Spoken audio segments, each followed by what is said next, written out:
very much. Asanteni kweli kweli. So let's go back to the word of God. Basi hebu tuende kwa neno la Mungu. Put there the prophetic timeline of God. Kwenye runinga nyakati za kiunabii za Mungu. Just to bring our visitors to speed. Ili kuleta tu wageni wetu kwenye upeo. So that when we teach today they can be able to catch up with us. Ili kwamba tunapofundisha leo hii wapate kuweza kuelewa pamoja nasi. So our visitors. Hivyo wageni wetu. We have been learning about the kingdom of God. Tumekuwa tukijifunza kuhusiana na ufalme wa Mungu. And the timeline towards the full establishment of the kingdom of God. Na nyakati za kiunabii kuelekea utimilisho kikamilifu wa ufalme wa Mungu. This you can get from the book of Daniel. Hii unaweza ipata kutoka kitabu cha Danieli. Chapter number 9. Mlango wa 9. You just read from verse number 1 onwards. Utasoma tu kuanzia mstari wa kwanza kuendelea mbele. Actually the whole of it at your own time. Hata hivyo ile sura yote kwa wakati wako mwenyewe. Specifically you narrow down to verse number 24 towards 27. Sasa na unaweza kushinikiza pale katika mstari wa 24 hadi mstari wa 29. Because the Israelites were in captivity. Kwa sababu Waisraeli walikuwa matekani. And Daniel was one of the Israelites who were taken captive. Na Danieli alikuwa mojawapo wa Israeli waliochukuliwa mateka. But he knew God. Lakini alijua Mungu. And he was serving at the king's palace. Na alikuwa na hudumu katika makazi ya mfalme. And as he was reading the book of Jeremiah. Na alipokuwa anasoma kitabu cha Yeremia. His heart began to be troubled. Akaanza kusumbuka sana moyoni. Because he understood from the book of Jeremiah. Na kwa sababu alielewa kutoka kitabu cha Yeremia. That they were to be in captivity for 70 years. Kwamba walipaswa kuwa utumwani yapata miaka 70. So he began to pray. Basi akaanza kuomba and to ask God, na kumuuliza Mungu, what will now happen? Je, nini kitakachotendeka sasa? Because 70 years were nearly over. Kwa sababu miaka 70 ilikuwa karibu inaisha. Then God answered him. Basi Mungu akamjibu and told him that there had been 7 years. Na akamwambia kwamba kumekuwa na miaka 7. And then there will be 7. The Bible talks about weeks. Biblia inazungumza kuhusiana na majuma 7. And then there would be 62 more weeks. Na kisha kutakuwa na majuma mengine 62 before the coming of the Messiah. Kabla kurejea kwake Masihi. And the atonement of sin. Na kupatanishwa kwa dhambi. And his crucifixion. Na kusulubishwa kwake. And he will go away with nothing. Na kisha ataondoka bila chochote. And then the Bible talks about the other 1 week later on. Na kisha Biblia inazungumzia juma lingine moja lililosalia baadaye. After the coming of the Messiah. Baada ya kukuja kwa Masihi. So from this diagram. Basi kutokana na mchoro huu wa jedwali. You see it's divided the first 7 weeks the Lord talked about. Unaona kwamba imegawa katika majuma ya kwanza 7 ambayo Bwana alizungumzia. The 62 weeks. Majuma 62. Then the coming of the Messiah. Na kisha kukuja kwa Masihi. Where the cross is drawn. Mahali ambapo msalaba umechorwa. And that is the advent or the beginning of the church age. Na hiyo ndo mwanzo ama uzinduzi wa majira ya kanisa. So we have been discussing about the establishment of the kingdom of God, but focusing on the church age. Basi tumekuwa tukichambua na kusoma kuhusiana na kuimarishwa kwa ufalme wa Mungu, lakini tukiangazia kabisa majira ya kanisa. Because that is what concerns us. Kwa sababu hiyo ndio ambayo inatuhusu zaidi. We learned that the church age was birthed out during the day of Pentecost. Tukajifunza na kugundua kwamba majira kanisa ilizaliwa katika wakati wa Pentekoste. According to the book of Acts chapter number 2. Kulingana na kitabu cha Matendo ya Mitume mlango wa 2. And this church age will not last forever. Na haya majira kanisa haitakuwa nasi milele. It will come to an end. Itafikilia mwisho. On a day called the day of the rapture of the church. Katika siku ambayo inaitwa siku ya unyakuzi wa kanisa. And on that day of the rapture of the church. Na katika hiyo siku ya unyakuzi wa kanisa. It is described in the book of 1 Thessalonians. It's right, you'll read later. imeelezewa vyema katika kitabu cha Wathesalonike wa kwanza. Andika tu, utasoma baadaye. chapter number 4, Mlango wa 4 verse number 13 mstari wa 13 to 18, hadi 18, and also the book of 1 Corinthians, na pia kitabu ya Korintho wa kwanza chapter number 15, mlango wa 15 verse number 50 mstari wa 50 to 56. hadi 56. Specifically, 1 Thessalonians 4:16 Hasa sana Wathesalonike wa kwanza 4:16 describes the chronology of rapture, inaelezea mfuatano wa matukio katika siku ya unyakuzi, how it will take place, jinsi itakavyotendeka, or how the church age will end. jinsi mwisho wa kanisa utakavyokamilika. 1 Corinthians 15:52 also describes it. Wakorintho wa kwanza 15:50 pia inaelezea. For the sake of our visitors, Kwa sababu ya wageni wetu, just put there 1 Thessalonians 4:16. weka tu kwenye runinga Wathesalonike wa kwanza 4:16. Before I come back to that chart, Kabla nirudi katika jedwali hilo, this is how the church age will end. hivi ndivyo majira kanisa itakavyoisha. On that day, Katika siku hiyo, the day and hour which we don't know, siku na saa ambayo hatujui sisi, as the Bible says in Matthew 24:36. kama vile Biblia inavyosema katika Mathayo 24:36, The day and the hour when the church age comes to an end, on the day of the rapture, we don't know. siku na lisaa wakati kanisa, majira kanisa itakavyofikia mwisho katika siku ya nyakuzi, sisi hatujui. The Bible says even Christ does not know. Biblia inasema hata Kristo hajui, Only God knows. ni Mungu tu pekee anajua. But the same Matthew chapter 24, if you read the whole of it, it gives us the signs of the end times. Lakini hiyo kifungu chote cha Mathayo 24 kama utasoma chote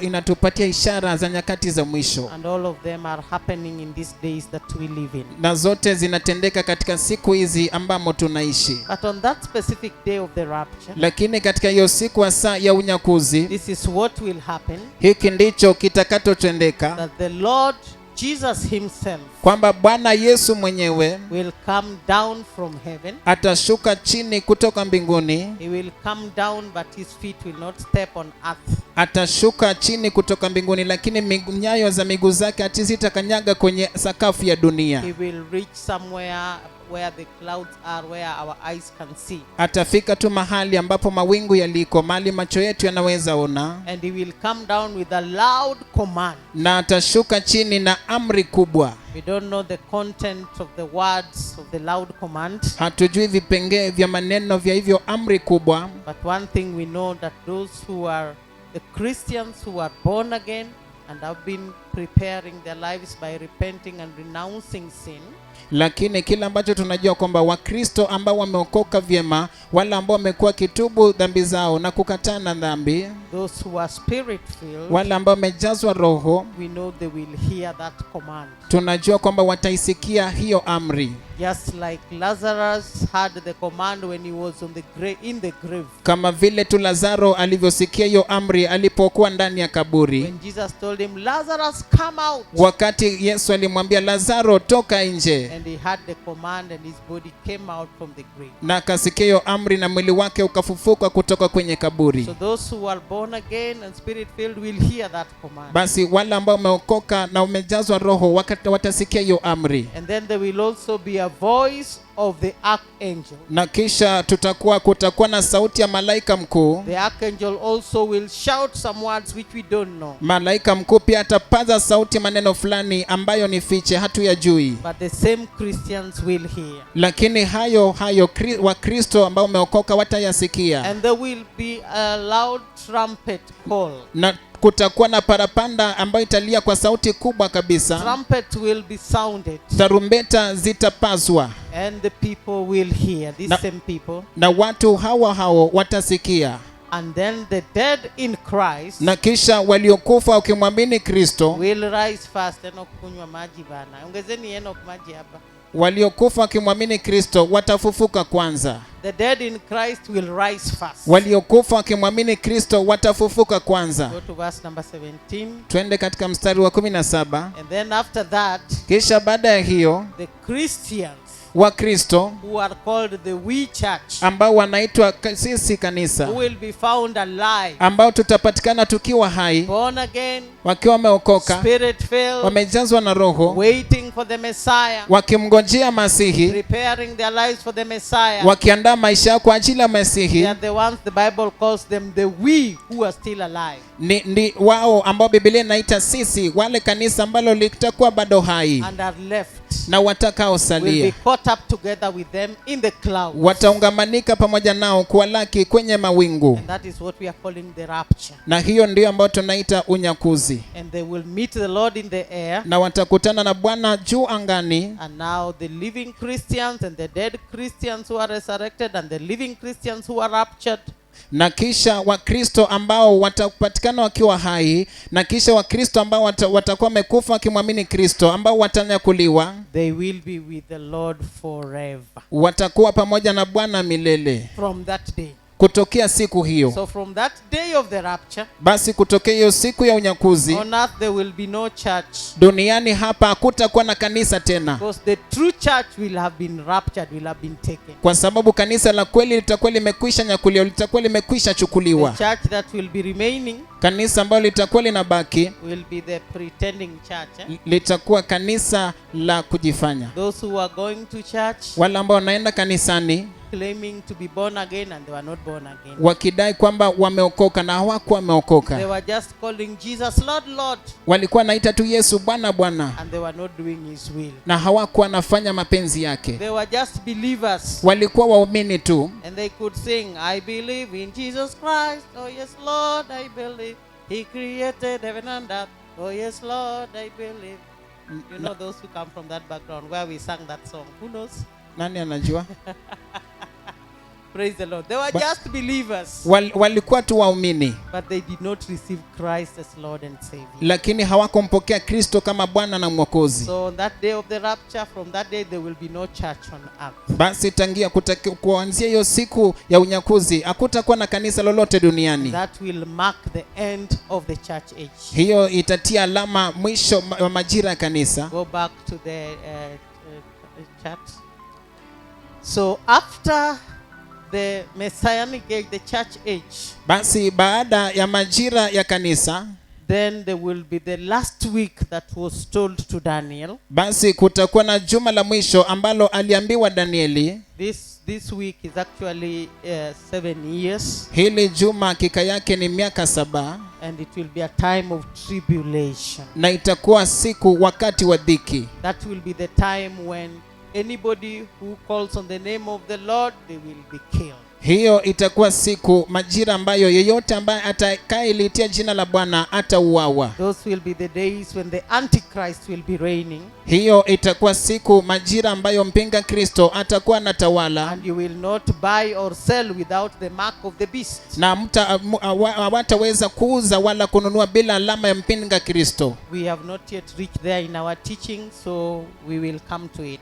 Bado hatutafikiria hapo kwenye mahubiri yetu, lakini basi tutarudi. And then after the tribulation, Na kisha baada ya dhiki which will be 7 years, ambayo itakuwa miaka the 7, first 3.5, miaka 3.5 ya kwanza it will be a little bit bearable. itakuwa ya kuvumilika kiasi. The next 3.5 years, Miaka 3.5 itakayofuata it will be terrible. itakuwa mbaya kali We kabisa. will get to learn of what will happen in the days of tribulation. Tutapata kudurusu kile ambacho kitatendeka katika siku za dhiki. After that, then there will be the second coming of Christ, Baada ya hapo kutakuwa sasa na kurudi kwa mara ya pili kwa Kristo, where the Bible says every eye will see him, mahali ambapo Biblia inasema kwamba kila jicho litamwona and everyone will mourn because of him. na kila mtu ataomboleza kwa sababu yake. All this is happening in the progress of the setting up of the kingdom of God. Haya yote yanatendeka katika ile minajili ya kulizundua ile majira ya kanisa, For the establishment of the kingdom of God, kwa ajili ajili ya kuimarisha ufalme wa Mungu both in the heavens and in the earth. juu mbinguni na pia hapa duniani. And after Christ comes, Na baada ya Kristo kuja, he will come back with those who are raptured, atarudi na wale ambao walikuwa wamenyakuliwa, and they will reign with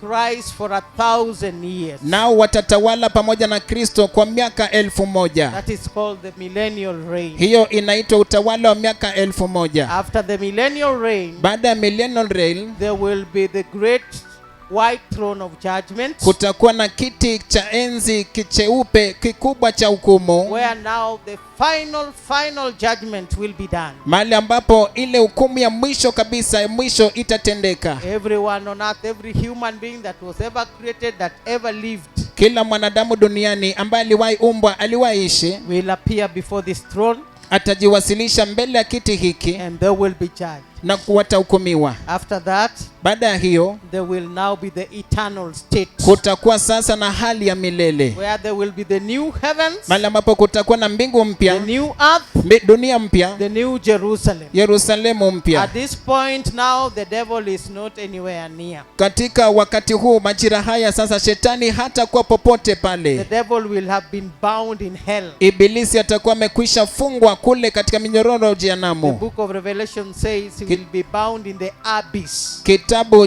Kitabu cha Ufunuo kinasema kwamba atafungwa katika shimo lisilo na mwisho. So there will be peace in the heavens and peace on earth. Basi kutakuwa na amani duniani na pia amani mbinguni. The born again Christians just reigning and ruling with Christ, Wakristo ambao umeokoka watakuwa na tawala tu na kutawala pamoja na Kristo, with no disturbance of any demon.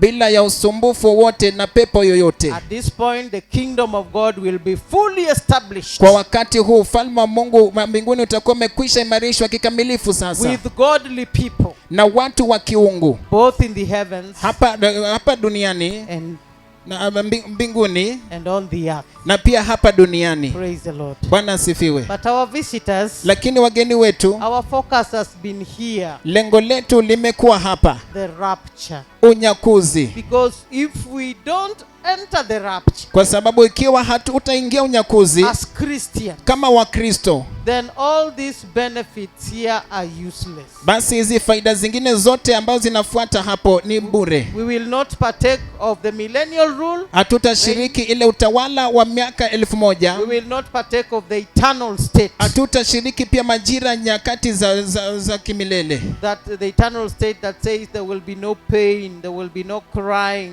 there will be no death. Hali ya milele ambayo anasema kwamba hakutakuwa na kulia, hakutakuwa na majonzi, hakutakuwa na kifo. That's why we are focusing on the rapture. Ndio sababu tunaangazia na kulenga sana unyakuzi. And the previous Sunday, Na Jumapili ambazo zimepita, Pastor taught us about judgment. mchungaji mwandamizi alitufunza kuhusiana na hukumu. The judgment that is coming on the day of the rapture. Hukumu ambayo inakuja katika siku ya unyakuzi. And last Sunday, Na Jumapili I iliyopita brought in the issue of the rescue. nikaleta swala la kutoroka, Not everyone will partake of the judgment on the day of rapture. kunusurika, kwamba si kila mtu ambaye atashiriki ile hukumu ya kanisa On the day of the rapture, katika siku ya unyakuzi. if you are found to be in righteousness, Ikiwa utapatikana ukiwa katika haki, holiness, ukiwa katika in utakatifu, right standing with Christ, katika na msimamo bora na you Mungu, will be rescued utakombolewa from the judgment on the day of the rapture. kutoka katika siku ya unyakuzi wa kanisa. So last Sunday I was looking at who are these. What should you do so that you fall on the rescue side? Basi Jumapili iliyopita nilikuwa naangazia, je, ni kipi ambacho unaweza fanya ili kwamba upate kuangukia upande wa kunusurika, So that you are rescued at rapture, ili kwamba upate kunusurika katika siku ya unyakuzi, and you don't fall on the hand of the judgment. na kwamba usianguke katika mkono wa hukumu. And one thing that we saw our guests, Na jambo moja ambalo tuliona wageni wetu, that for you to be rescued, kwamba kwako wewe kunusuriwa, yeah, the Lord says, the Bible actually says God is not unjust to judge the righteous together with the wicked. Biblia inasema ya kwamba Mungu si mwenye haki, kwamba ahukumu wenye haki na wenye dhambi. And we saw some scriptures to that effect. Na tukaona maandiko fulani ya Biblia katika ngazio hilo.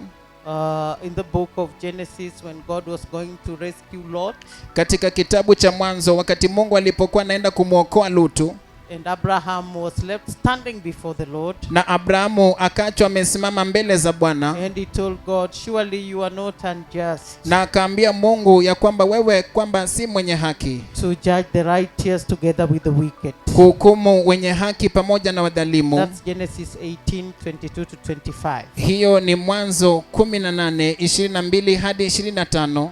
Praise the Lord Jesus. Bwana Yesu asifiwe. And we also saw Na pia tukaona in the book of Revelations, katika kitabu cha Mwanzo, chapter number 3, katika kitabu cha Ufunuo mlango wa 3, we also saw pia tukaona that the Lord, where he told the church, kwamba Mungu Bwana aliliambia so kanisa, that letter written to the church, hilo waraka ambayo iliandikwa kwa kanisa, that he will rescue them, he will not judge them together with the wicked. kwamba hata waokoa, hata wanusuru, hata wahukumu pamoja na waovu. That's Revelation 3:10. Hiyo ni Ufunuo 3:10. He'll keep the righteous from the hour of trial. Atawaweka mbali wenye haki kutoka katika siku wa saa la kujaribiwa. Praise the Lord Jesus. Bwana Yesu We asifiwe. also saw the plan of God to rescue in 1 Thessalonians 5. Pia tukaona mpango wa Mungu kwa katika ile kuokoa na kunusuru katika Wathesalonike wa kwanza 4:5. Verse number 9. Wathesalonike wa kwanza 4, 1 Thessalonians 5, Wathesalonike wa kwanza 5, verse number 9.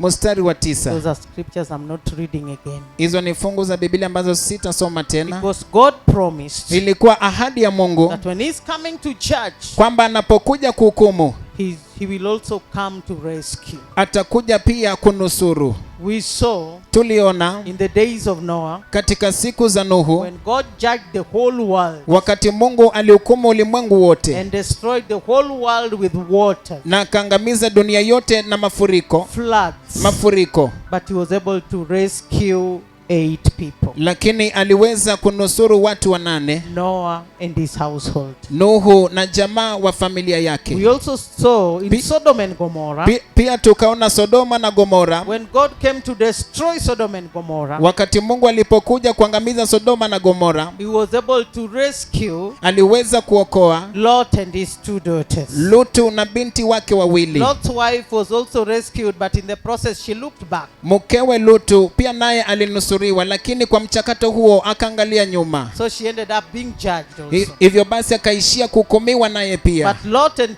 his 2 daughters, Lakini Lutu pamoja na binti zake the wawili Lord rescued them. Bwana aliwaokoa. So in the coming rapture, Basi katika unyakuzi ambao unakuja, on that day, katika siku there hiyo will be both judgment kutakuwa na hukumu and rescue. na pia kunusuriwa. So we were looking at what must you do Basi tulikuwa tunaangazia, je, ni lipi ambalo unaweza fanya so that you become those who are rescued, part of those who are rescued. ili kwamba ufanyike sehemu ya wale ambao watanusuriwa. Praise the Lord Jesus. Bwana Yesu asifiwe. So our guests, Basi wageni wetu, we looked at John 3, tuliangalia Yohana 3, chapter number 3, verse number 5, Yohana mlango wa 3 mstari wa 5, that tells us ambayo inatuambia that you cannot enter the kingdom of God kwamba hauwezi kuingia katika ufalme wa Mungu unless you are born of water isipokuwa umezaliwa mara ya pili kwa maji and the Spirit. na pia kwa Roho. So you want to be rescued? Hivyo basi, je, mnataka kukombolewa? Be born again now. Basi okokeni sasa hivi, Repent of your sins. tubuni dhambi zenu, Be baptized in much waters. mkabatizwe katika maji And mengi, also receive the baptism of the Holy Spirit. na pia mkapokea ubatizo wa Roho When Mtakatifu. that day comes, Na hiyo siku itakapowadia, finds you baptized with the Holy Spirit, itakupata ukiwa umebatizwa na Roho you Mtakatifu, will be rescued. utaokolewa And you'll not fall on the left hand of God of judgment. na hautaangukia mkono wa kushoto wa Mungu wa hukumu. Praise the Lord Jesus. Bwana Yesu We asifiwe. also saw from the book of Matthew chapter number 5, Pia tukaona kitabu cha Mathayo mlango wa 5 verse number 20, mstari wa 20, that talks about unless our righteousness exceed the righteousness of the Pharisees, ambayo inazungumzia kwamba ila tu ile uhaki wetu izidi ile uhaki wa Mafarisayo na Masadukayo, we will not enter the kingdom of God. hatutaingia katika ufalme wa Mungu. And we went to Matthew chapter number 23, Na tukaelekea kote hadi Mathayo mlango wa 23, and we were looking at how were the Pharisees behaving? Na tulikuwa tunaangalia je, Mafarisayo walikuwa wanajiendeleza kivipi? How was their righteousness Je, uhaki wao ulikuwa namna gani that we must exceed ambao inafaa tuishinde for us to be rescued? ili kwamba tupate kukombolewa? Praise the Lord Jesus. Bwana Yesu asifiwe. We saw that these Pharisees, Tukaona kwamba hawa Mafarisayo they just loved places of honor. walipenda tu sehemu mahali pa They heshima, were not humble. hawakuwa In other wanyenyekevu. words, they were proud people. Kwa maneno mengine walikuwa watu wenye They kiburi, loved to be recognized walipenda sana kugunduliwa and called by their titles. na kuitwa kwa vyeo vyao. So we were seeing if we are going to be rescued, Hivyo basi tulikuwa tunaona kwamba ikiwa inabidi for tuokolewe, us we must be humble. basi kwetu sisi inabidi tuwe We wanyenyekevu. must not fight for big titles Hatupaswi kupigania vyeo vikubwa vikubwa and front places in the church, na kutafuta mahali pa mbele kabisa katika fighting kanisa, for recognition. kupigania ile kutambulika. We must exceed that. Lazima tushinde hiyo. Praise the Lord Jesus. Bwana Yesu We asifiwe. saw that these Pharisees, Tukaona kwamba hawa Mafarisayo by their deeds, kwa matendo they yao were standing at the door walikuwa na kwama to mlangoni the entry to heaven. kwa kiingilio cha mbinguni, They themselves were not entering, wao wenyewe hawaingii, and they were also preventing others from entering. na pia walikuwa nazuia wengine wasiingie. So we saw if we want to be rescued, Basi tukaona kwamba ikiwa unataka kunusuriwa, then we shouldn't prevent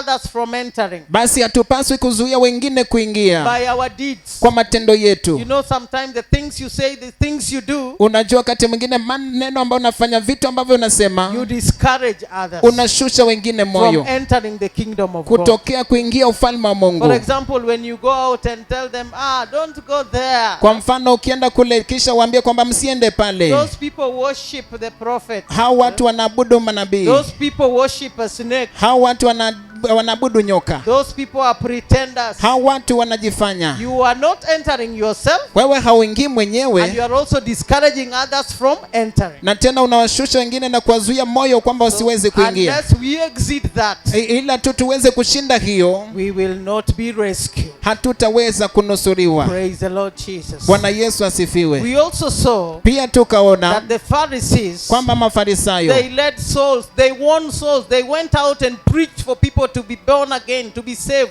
walivuna nafsi, walienda kule nje wakahubiria watu kwamba wakapate And kuokolewa. when the people came into the church, Na wakati watu walipoingia ndani ya they kanisa, made them to be twice as sinful as they were. wakawafanya kuwa wenye dhambi maradufu kuliko vile walivyokuwa. So we saw if we are going to be rescued, Hivyo tukaona kwamba kama itabidi tuokolewe, then we must truly evangelize Christ basi lazima tumwinjilisti Kristo kwa kweli, by our lifestyles, kwa mtindo wetu wa and maisha, also reaching out to the others. na pia kuwafikiria watu And wengine. then when they come into the church, Na kisha wanapoingia ndani ya we kanisa, should not lead them astray. tusiweze kuwapotosha, Because some of us witness to them. kwa sababu baadhi yetu tuliwafanyia When they injilisti. come into the church, Wanapoingia ndani ya kanisa, then we want them to be our friends, basi tukataka wawe marafiki our zetu, girlfriends and our boyfriends. wapenzi wetu wa kike na wa So kiume. why then did you bring them in? Hivyo basi, je, kwa nini uliwaleta? So that they become your friends? Ili kwamba wafanyike wapenzi wako? Some of us want to sleep with them, defile them, yet we are the ones who evangelize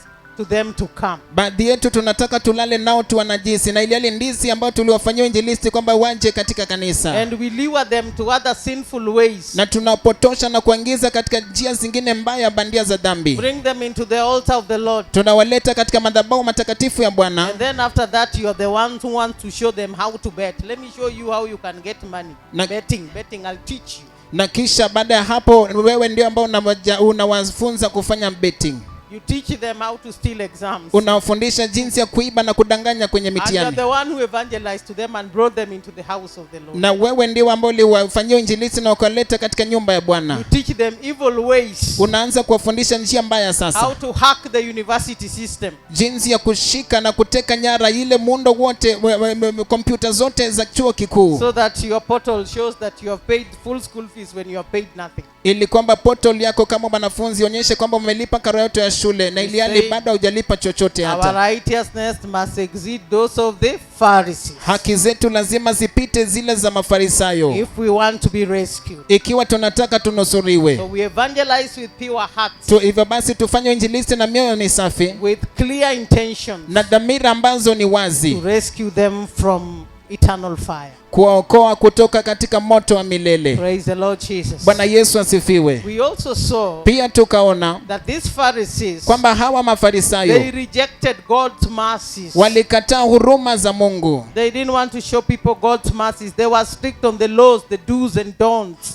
Hawakutaka kuonyesha watu huruma za Mungu. Walikuwa wamekwama tu kwa vitu vya kufanya wala zingine za kutofanya. Walikuwa wamekwama tu pale. They preached about tithing. Walihubiri kuhusiana na ile kutoa fungu la 10, And they tithed even the very minor things they had. na wakatoa fungu la 10 hata vitu vidogo kabisa ambavyo walivipata. But when it came to showing God's mercies, Lakini ilipofikia wakati wa kuonyesha huruma za Mungu, they judged people harshly. walihukumu watu kwa ukali kabisa. So we were saying to ourselves, Basi tulikuwa tunajiambia, unless our righteousness ila tu haki wetu exceed those of the Pharisees, ipite wale wa Mafarisayo, such that we do the tithing, yes, kwa kiwango kwamba tutoe fungu la 10 ndio, but we also show people acts of mercy. lakini pia tuonyeshe watu matendo ya huruma. Sympathize with them, Uwahurumie, empathize with them, kuwaonea and kite, you don't judge them harshly. na wala hawahukumu kwa ukali. When we were having the sisters meeting, one of the concerns was that some of the sisters, they judge the others so harshly. Tulipokuwa na mkutano wa kina dada,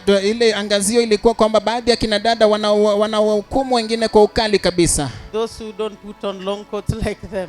Wale ambao hawavalii makoti marefu Those kama who are still young in faith. wale ambao ni wachanga katika imani. Those are acts of the Pharisees. Hizo ni matendo za Mafarisayo. Praise the Lord. Bwana asifiwe. For us who show mercy, Kwetu sisi ambao tunaonyesha rehema, we allow them to come as they are. tunawaruhusu waje vile walivyo. Let them come with those Rastafarians. Wacha waje na Rastas. hizo nywele ndefu ndefu. Let them come with the Rastas. Wacha waje na Let rastas. them come with the mohawk. Wacha waje na mohawk. Let them come with those fake hairs. Wacha waje na hizo nywele Let bandia. them come with the miniskirts. Wacha waje na sketi fupi. Let them come with the trousers. Wacha waje na It longi. is not our work to change them. Si kazi yetu kuwabadilisha. Ours is to reach out to them. Yetu ni kuwafikiria. Show them acts of mercy. Tuonyeshe tendo za huruma. When they are in the house, Wakati wako kwenye the nyumba, Lord himself Bwana will mwenyewe minister to them atawahudumia and change them. na kuwabadilisha.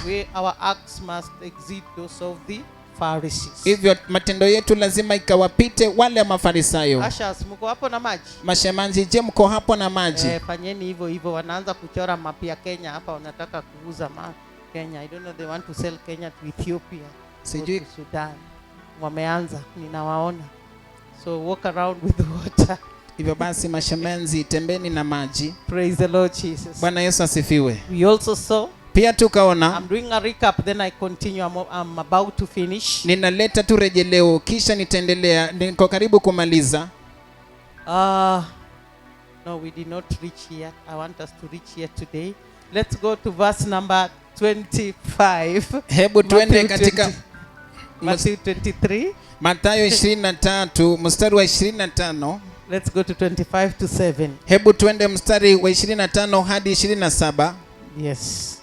Don't Ndio. laugh. You just drink water Usicheke, we kunywa tu maji and keep awake na uamuke and hear the gospel, na usikie so Injili, that your soul may be rescued. ili kwamba nafsi yako ikaokolewe. Praise the Lord. Bwana So asifiwe. we are continuing, Hivyo tunaendelea so that our righteousness can exceed those of the Pharisees, ili kwamba uhaki wetu upate kushinda ile ya Mafarisayo, and so that we can be rescued na ili kwamba tupate kunusuriwa on the day of the rapture. katika siku ya unyakuzi. The Bible says, Biblia inasema, woe to you teachers, ole wenyu walimu, teachers of the law walimu wa sheria and Pharisees, na Mafarisayo, you hypocrites, ninyi wanafiki, you clean the outside of the cup mnasafisha nje ya kikombe and dish, na kisahani, but inside lakini ndani they are full of greed mmejaa unyang'anyi and self-indulgence. na kutokuwa na kiasi. Continue 26.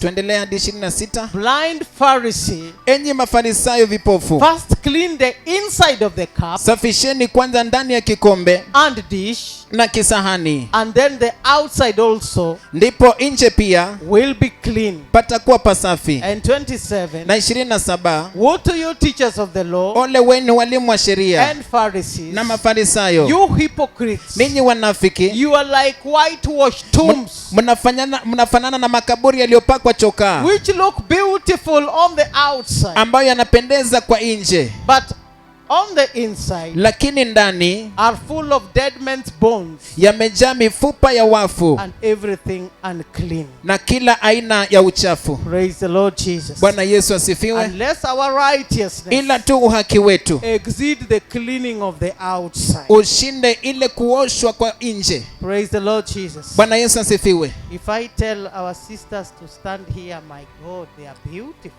Ikiwa nitaambia kina wadada wetu wasimame hapa, wao ni wakupendeza sana. Just 3 of them. Ni watatu tu wao. Stand here and just look at you. Wasimame tu hapa kisha And you look at waangazie. them from head to toe. Kisha umwangalie kutoka unywele hadi They kwenye are, wayo. wow, Wanapendeza. beautiful. Wakupendeza sana. Praise the Lord Jesus. Bwana Yesu If I asifiwe. tell some 3 of our brothers Ikiwa nitaita kina ndugu wetu watatu to hivi stand here, wasimame hapa just for you to see them, ili tumpate kuwaona. so smart in their suits Wanapendeza sana katika suti and zao, in their ties. ni watanashati na And they katika also tai have zao some decoration here. wako pia na mapambo fulani namna hii Beautiful. ya kupendeza sana. Or men are not beautiful, handsome. Ni watanashati. Praise the Lord. Bwana Yesu asifiwe. But look at their inside.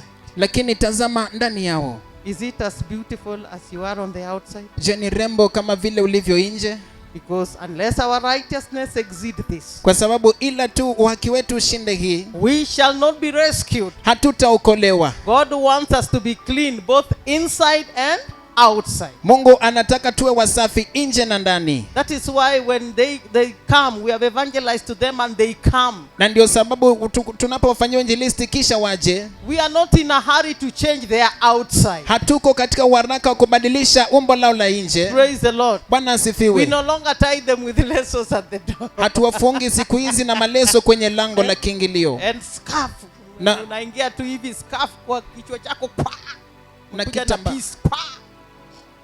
We don't do such silly things. Hatufanyi hivyo siku hizi. Praise the Lord Jesus. Bwana Yesu asifiwe. Those ones we did in the days of ignorance. Hizo Yeah? tulifanya katika siku za sintofahamu And we repented. na tukatubu. Praise the Lord. Bwana asifiwe. Now when they come, Sasa wanapokuja we just welcome them as they are. tunawakaribisha tu kama vile walivyo, And all of us, we listen to the word. na sisi sote tunalisikiza neno Sunday in, Sunday out. Jumapili baada ya Jumapili nyingine, During weekdays, nyakati za we keep listening to the word. tunaendelea kusikiza tu neno, Reading the word. kusoma neno And praying. na kuomba And fellowshipping with one another. na kushiriki na moja na mwingine. And the Lord is the one that convicts our hearts Na Bwana Mungu ndiye ambaye anashawishi mioyo zetu and then causes us to give up some things that we were doing. na kisha kutusababisha kuachana na vitu fulani ambavyo tulikuwa It's tunafanya. not like the Pharisees. The Pharisees, they will strike you with a cane so that you obey the law. Si kama Mafarisayo. Mafarisayo wangekugonga na fimbo ili kwamba upate kutii In the public squares, katika uwanja if you hadharani. did not obey the law, Ikiwa haukutii you sheria, were struck with the strokes of the cane. ungepigwa na fimbo kubwa. Some were even stoned, Wengine hata walipigwa mawe, like that woman who was found committing adultery. kama vile ule mwanamke aliyepatwa kizini, They stoned them.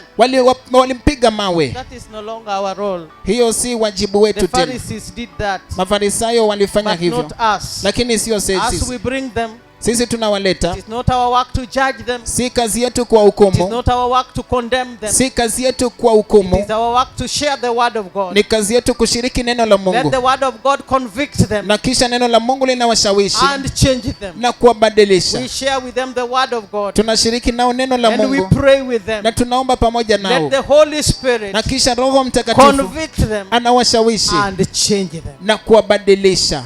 Praise the Lord Jesus. Bwana Yesu It asifiwe. is more beautiful Ni ya kupendeza when mno someone says, wakati mtu anaposema no, I just feel in my heart I should no longer dress like this. ninahisi tu moyoni mwangu kwamba nisivae namna hii tena. I just feel in my heart I'll just give up those trousers. Let Nina- them say themselves. Ninahisi tu maoni mwangu, hebu nipeane hizo longi, wacha wao waseme wenyewe. Praise the Lord. Bwana asifiwe. So these Pharisees, Basi hawa on Mafarisayo the outside, kwa umbo la nje they looked holier than thou. walionekana wa kupendeza sana nje, They would put on those garments wangevalia hayo magwanda with very big tassels yakiwa na ile nguo ambayo inateremka na kutiririka chini that you ndefu, can look at it and say they are holy. ambayo ungeangalia tu na kusema ni watakatifu, But their hearts, lakini mioyo zao, Jesus told them, you are whitewashed tombs. Yesu aliwaambia kwamba nyinyi ni makaburi yaliyopakwa chokaa Your nyeupe, heart is evil. mioyo zenu ni miovu, Your heart is rotten. mioyo zenu Your zimeoza, hearts are stinking. mioyo zetu zinanuka Your uvundo, hearts are not clean. mioyo zetu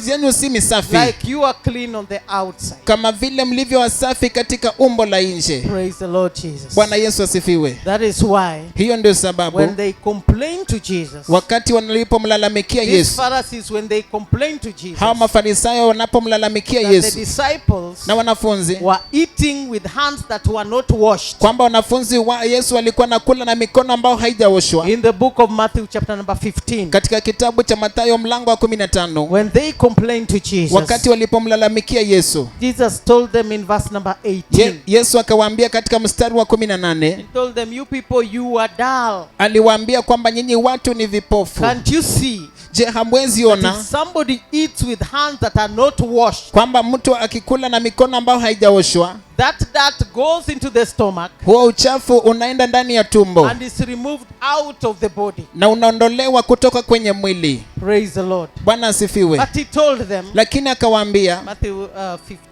15:18, Mathayo 15 mstari wa 18, but he told them, lakini the akawaambia things that make a man unclean, kwamba vitu ambavyo vinafanya mwanadamu kuwa na uchafu they are things that come from the heart. ni vitu ambavyo vinatoka ndani ya moyo, But the things that come out of the mouth lakini vitu ambavyo vinatoka katika kinywa come from the heart, vinavyotoka kwenye moyo, and these make a man unclean. na hivi ndivyo vinamfanya mtu kukuwa mchafu. Verse number 19, Mstari wa 19 he said, for out of the heart anasema kwamba kutoka ndani ya moyo come evil thoughts, inatoka mawazo machafu, come murder, inatoka uaji, come adultery, inatoka ile uzini, come sexual immorality, inatoka usherati, come theft, inatoka wizi, come false testimony, kunatoka zile shuhuda mbaya, slander.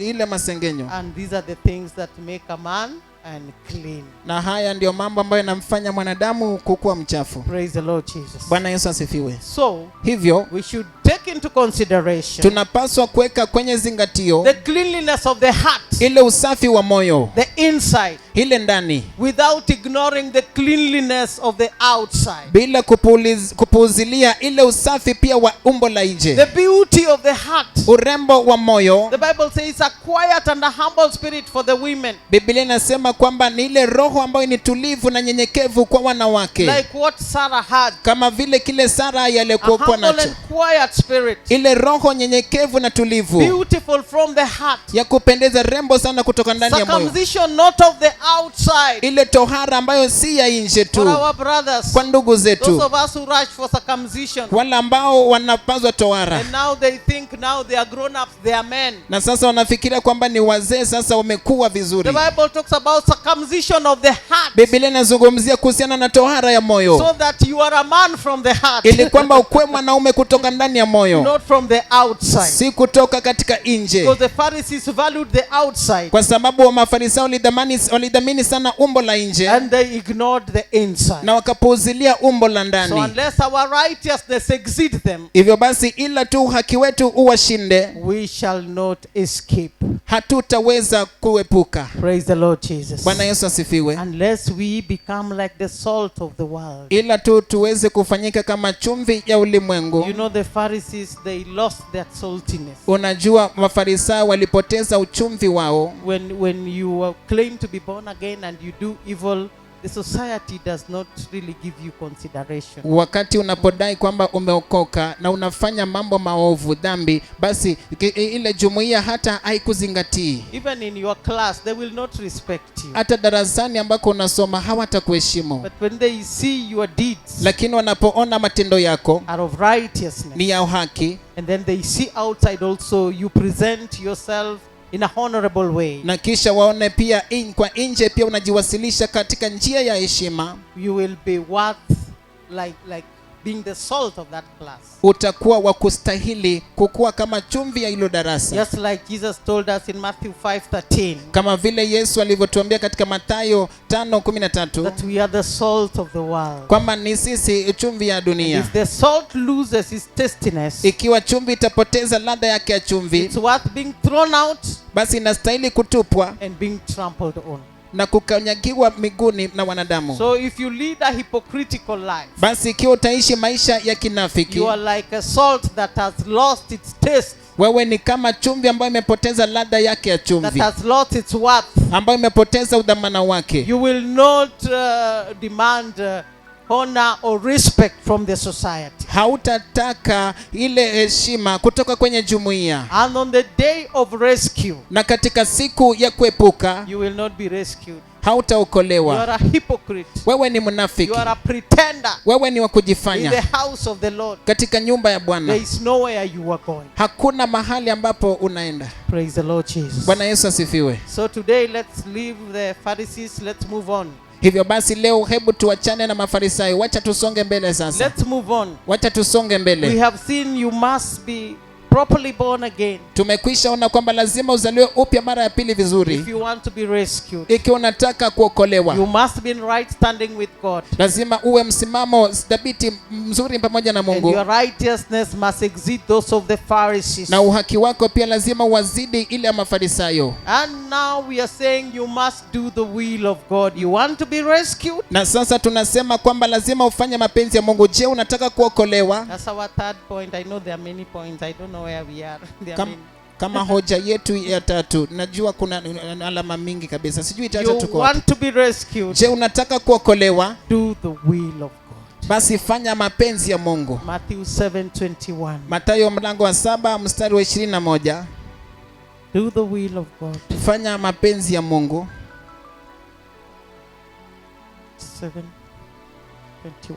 7:21. The Bible says, Biblia inasema, not everyone who says to me, Lord, Lord, si kila mtu aniambiaye Bwana Bwana will enter the kingdom of heaven, atakayeingia katika ufalme wa mbinguni, but only he who does the will of my Father who is in heaven. bali ni yeye afanyaye mapenzi ya Baba yangu aliye mbinguni. Continue to 22. Tuendelee hadi 22. Many will say to me Wengi wataniambia on that day, on the day of rescue, siku ile, siku ya kunusurika, sawa, that Lord, Lord, kwamba Bwana Bwana, did we not prophesy in your name, hatukutoa unabii kwa jina and in lako, your name drive out demons, na kwa jina lako kutoa pepo wachafu, and perform many na miracles? kutenda miujiza And mingi? verse number 23, Na mstari wake 23, then I will tell them plainly, ndipo nitakapowaambia I waziwazi, never knew you. sikuwajua kamwe, Away from me, ondokeni kwangu you evildoers. ninyi watenda You maovu. want to be rescued? Je, mnataka kuokolewa? Do the will of God. Basi fanyeni mapenzi ya I Mungu. have taught this here before. Nimekwisha funza hii hapo I am nyumaye, repeating it again ninairudia mara nyingine for tena, your sake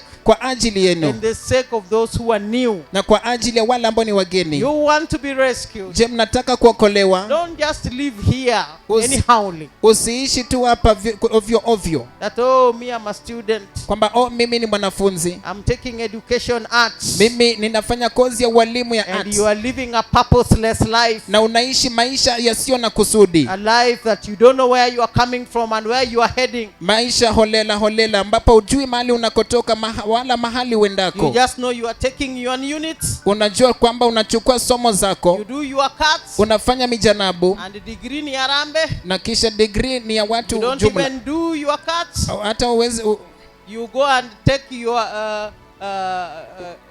course-mates assignments. unaenda unachukua ile assignments ya wale ambao unasoma nao, And then you copy. na kisha unaikopi, Because you are a copycat, you even copy the name. kwa And sababu you wewe ni copy the mtu full stop. And you copy the comma. And you copy everything. na unakopi kila kitu. Degree ni harambe. Eh? Praise the Lord Jesus. You Bwana don't just live like that. Hauishi tu, upaswi kuishi tu ovyo ovyo namna hiyo. You know I am leading the will of God. Unafaa ujue kwamba naishi kwa mapenzi ya Mungu. And this week, I think last week and this week, the man has been talking about those who do the will of God. Na nadhani kwamba juma hili na juma ambalo limepita manabii kwa Bwana wamekuwa kizungumza kuhusiana na wale ambao wanafanya mapenzi ya Mungu. While they were teaching in Estonia, walipokuwa nafundisha kule jiji la Estonia and Finland, na Finland, and even France, I heard them. na hata Ufaransa niliwasikia. And they were telling people, do the will of God. Na walikuwa wanaambia watu fanyeni mapenzi ya Mungu. And he gave us examples. Na wakatupatia mfano of how Daniel, in doing the will of God, ya jinsi Danieli katika kufanya tu mapenzi ya Mungu, he refused to worship the gods of Babylon. alikataa kuabudu miungu za Babeli. And because he was doing the will of God, na kwa sababu alikuwa anafanya mapenzi ya Mungu, he chose to be thrown in the den of lions. alichagua kutupwa kwenye lile shimo la simba. But God rescued him. Lakini Mungu akamuokoa. He did not allow the lions to eat him. Hakuruhusu simba wamle. I heard them telling us, niliwasikia wakituambia, it was the will of God ilikuwa mapenzi ya Mungu that Jesus be taken to the cross, kwamba Yesu apelekwe msalabani and be crucified. na asulubishwe pale. You hear Peter, when Jesus was talking about him being crucified, Peter took him aside and started rebuking him. No, you know you are Lord, you are the Messiah, you cannot be crucified. Unasikia wakati ambapo Yesu alipokuwa anazungumza kuhusiana na kusulubishwa kwake, Petro akamchukua kando akaanza kumkemea. Hapana, wewe ni Masihi, haupaswi kusulubishwa. But he told him, get behind me you Satan. Lakini Yesu akamwambia Petro kwamba ondoka, rudi nyuma yangu ewe shetani. Because Peter did not understand, kwa sababu Petro hakuelewa that it was the will of God kwamba yalikuwa mapenzi ya Mungu for Christ to be crucified. kwa Kristo kusulubishwa. They shared with us, walishiriki pamoja nasi, that even the disciples, kwamba hata wanafunzi, it was the will of God to die in that manner. kwamba ilikuwa mapenzi ya Mungu wakufe katika mfumo huo. Peter to be crucified, Petro asulubishwe, John to be thrown into hot oil, Yohana atupwe kwenye mafuta ambayo yanachemuka and his eyes gouged out, na macho yake kung'olewa, Paul to be beaten, Paulo apigwe and be imprisoned, na kuwekwa and to gerezani die painfully for Christ. na kukufa kwa uchungu kwa ajili ya That Kristo. was the will of God concerning them. Hiyo ilikuwa mapenzi ya Mungu kuhusisha wao. And you think the will of God is what? Na wewe unafikiria mapenzi ya Mungu ni nini? iPad, Simu iPhone. kubwa, simu ya iPhone, Good job, kazi nzuri, first class honors. first class honors. What are those? The Je, will of God? hiyo ni nini? Yeah? Mercedes Benz, did you say that? What's the will of God? Good job. Je, hiyo ni mapenzi ya Mungu? Hapana. Good job. Kazi nzuri, The will of God. mapenzi ya Mungu. A submissive wife. Mke wa kujitiisha The sasa. one who calls you, my Lord. My Lord. Bwana wangu. The one who kneels down before you. Yule ambaye anapiga magoti chini yako. My Lord, leo utakula? Bwana wangu, leo Do you utakula think that nini? is the will of God? Eti sasa hiyo ndio mapenzi ya Mungu. And they also think that the will of God is a husband who provides. Na wanafikiria kwamba pia mapenzi ya Mungu ni mume ambaye anatualia. You told me they say it's better to cry in a Range Rover. Muliniambia kwamba wanasema kwamba ni vizuri kulilia ndani ya Range Rover. So they think the will of God ni mtu mwenye ako na Range Rover. Hivyo basi kwa wao wanafikiria kwamba mapenzi ya Mungu ni mtu kupata mtu ambaye ako na Range Rover. Hey, my dear sisters, we are summing up our meeting for Friday. Dada zetu wapendwa, The will of God is tough. mapenzi ya Mungu ni kali. It is not easy. Si rahisi. It is not hamburger. Si hamburger. It is not chips and fried chicken. Si ile vibanzi na kuku ambayo imetiwa katika mafuta. It is not fried fish. Si samaki ambayo The will imekarangwa. of God is tough. Mapenzi ya Mungu ni ya It gharama. costs you Inakugharimu even your own life. hata maisha yako mwenyewe. It costs you Inakugharimu even your own breath. hata pumzi yako mwenyewe. And you can grow thin Na unaweza konda na for kukondeana the sake of the will of God. kwa ajili ya mapenzi ya Mungu. Praise the Lord Jesus. Bwana Yesu asifiwe. The will of God is not about round chicks. Mapenzi ya Mungu si kuhusiana na mashavu. Unaweza konda bana. Unaweza konda.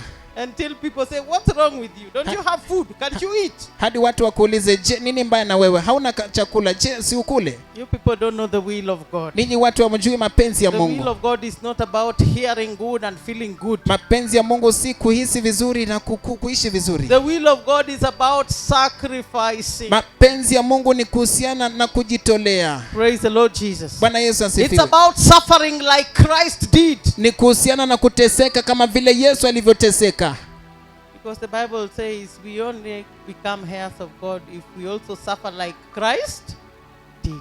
Kwa sababu Biblia inasema kwamba tutakuwa tu washiriki na Yesu Kristo ikiwa tutateseka vile ambavyo Yesu Kristo alivyoteseka. Put that one, Romans 8, is it Kwenye- 15 and 16? Kwenye runinga Warumi 8, The will of God. It's tough. mapenzi ya Mungu ni kali. Yeah. And Yeah. before you do it, you must identify it. Na kabla uifanye lazima uitambue. That's why I always insist on prayer and seeking God. Na ndio sababu kila mara nasisitiza katika maombi na kumtafuta Mungu. Because you only know Romans 8, 15, 16. Warumi 8:16 Hallelujah, we will read it. tutasoma. 17 in specific. 17 ndiyo ya wasa. Okay. Okay, I'll read it, but wait a minute. The will Nitasoma. of God Mapenzi ya Mungu is not just doing it. si kuifanya tu. Before you do it, Kabla uifanye you must identify the will of God lazima utambue kwamba ni mapenzi ya Mungu concerning you. kukuhusu wewe. And the will of God for you Na mapenzi ya Mungu kwa ajili yako is not the same for me. si sawia na mimi. Each Sasa, one of us, God has different will for each one of us. kila mmoja wetu Mungu ana mapenzi yake kwa kila mmoja So wetu. you can't copy. Hivyo basi huwezi ukaiga.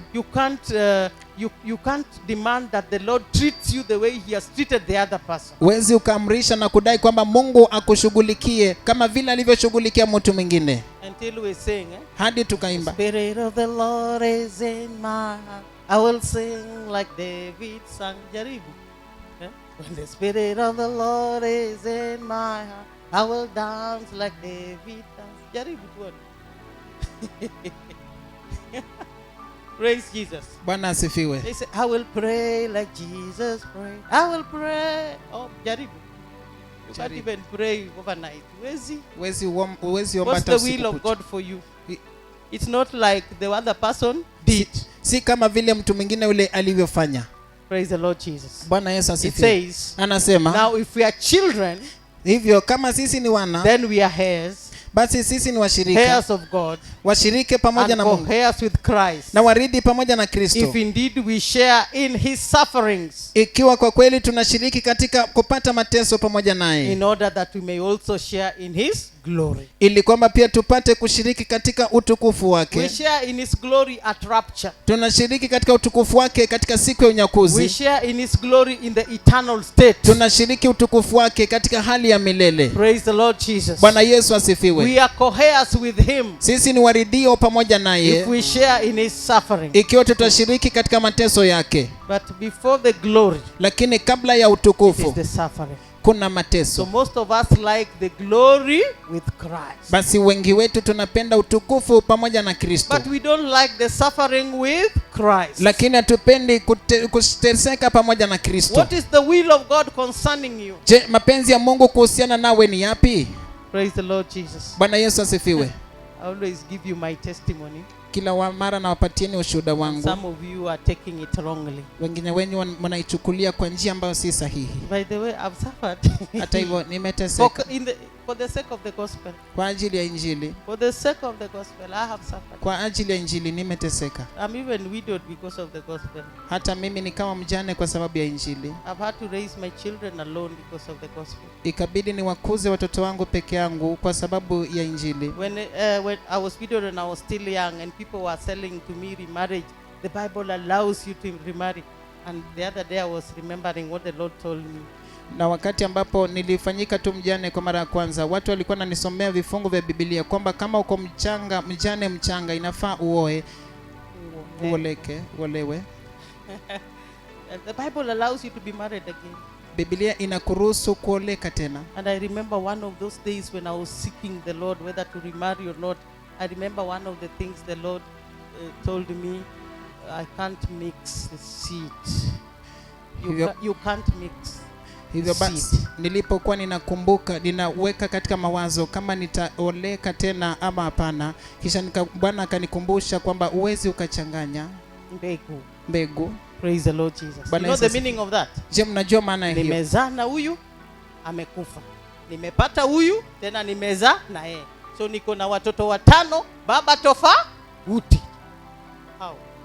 Namna gani? Na Mungu aliniokoa nikiwa mdogo, and the Lord has appointed me to be a priest. Na Bwana akanituma kuwa kuhani. If you read the book of Leviticus, the Bible does not allow the priest kuchanganya mbegu. Ikiwa utasoma kitabu ya Walawi, Biblia hairuhusu kuhani kuchanganya mbegu. Just go and search. True priest. Enda tuna uchunguze, utafiti. Ati umezaa na huyu, umezaa na huyu. Sasa uko na watoto 6. Huyu ni baba wengine, huyu ni baba mwingine, baba mwingine, baba mwingine. I remember those days the Lord told me, Ninakumbuka hizo siku Mungu aliniambia hapana. Praise the Lord Jesus. Bwana Yesu asifiwe. Huwezi changanya mbegu. Huwezi changanya mbegu. Hallelujah. Hallelujah. Suffering with Christ. Kuteseka pamoja na Kristo. I always testify to you. Kila wakati na washuhudieni. That when our visitors just listen to it, you may not understand much, but sikiza tu. Samahani wageni wetu, sikizeni tu, huenda mtaelewa vilindini, lakini sikizeni tu. The Lord will help you to take what is relevant, what's your portion for you. Bwana atawasaidia kuchukua kila ambacho ni thamana kwenu. I always tell you my testimony. Kila mara nawaambieni ushuhuda wangu. And some of you are misunderstanding me. Lakini wengine wenu mnakosa kunielewa vizuri. Born again at form 1. Niliokoka nikiwa katika kidato cha kwanza. At form 2. Kidato cha pili. Our CU patron. Yule ambaye ni mdhamini wetu wa CU. That was the holiest fellowship by then. Huo ndio ulikuwa ushirika mtakatifu nyakati hizo. Used to tell us you can begin praying for your future. Alianza kutuambia kwamba unaweza anza sasa kuombea maisha yenu yatima. So I didn't take it serious. Hivyo sikuichukulia kwa kumaanisha. But I would pray very much for my education because I was a student. Lakini ningeliomba sana mno kwa ajili ya masomo yangu, manake nilikuwa mwanafunzi. I even prayed for the university I would go to. Hata nikaomba kwa ajili ya chuo kikuu ambacho nitakachoenda. But when I finished form 4, lakini nilipomaliza kidato cha 4, I met something that I did not expect. Nilipatana na kitu ambacho sikutarajia. I was just 18 years old. Nilikuwa tu umri ya miaka 18. I've done form 4. Baada ya kidato cha 4, waiting for results. Nikingojea matokeo that would come about 4 or 5 months later after exams. Ambayo angelikuja apata miezi 6-5 hivi baada ya mtihani. We would finish exams in November. Tungelimaliza mtihani mwezi wa 11. And then the results come in March, April. Kisha matokeo yanakuja Machi, Aprili. And then you join the university next year or next year but one. Kisha unaungana na chuo kikuu mwaka ujao ama mwaka ule mwingine baada ya mwaka ujao. Those were our days. Hizo zilikuwa siku zetu. So I was waiting for my results. Hivyo nilikuwa nangojea matokeo yangu. And when I was waiting, I joined the church. Nilipokuwa nikingojea nikaungana na kanisa. I was fellowshipping there. Nilikuwa nashiriki pale. And then the pastor, kisha mchungaji, he noticed me. Akagundua. And then he came, approached me. He wanted me to get married to his brother. Akanigundua na akakuja kunisongelea na alikuwa anataka kwamba nipate kuelekea ndugu yake. The brother had finished exams way ahead of me, had done KCSE ahead of me. Ndugu yake alikuwa amemaliza mtihani mbele yangu, alikuwa amefanya ile mtihani wa kitaifa wa kidato cha 4 mbele yangu. And was in a Bible school. Na alikuwa katika ile shule ya kusoma Biblia. I was not expecting that at that time. Hivyo sikuwa natarajia hiyo wakati huo. So having been born again, hivyo kwamba nilikuwa nimeokoka and taught how to seek God especially for his will concerning me, na nilikuwa nimekwisha funzwa jinsi ya kutafuta Mungu kuhusiana na mapenzi yake hasa kunihusu mimi, I decided to pray. Nikaamua kuomba. And my prayer was, na ombi langu lilikuwa, I was not asking God, is this the man I should marry? After all, marriage was not yet in my mind. I was just 18. Sikuwa nauliza Mungu kwamba je, huyu ni mwanaume wa kuolekea. Hata hivyo ndoa haikuwa katika akili yangu. Nilikuwa tu umri wa miaka 18. What I was praying, kila ambacho nilikuwa nakiombea, I was asking God, nilikuwa namuuliza Mungu, is it your will for me, kwamba je, ni mapenzi yako kwangu to get married?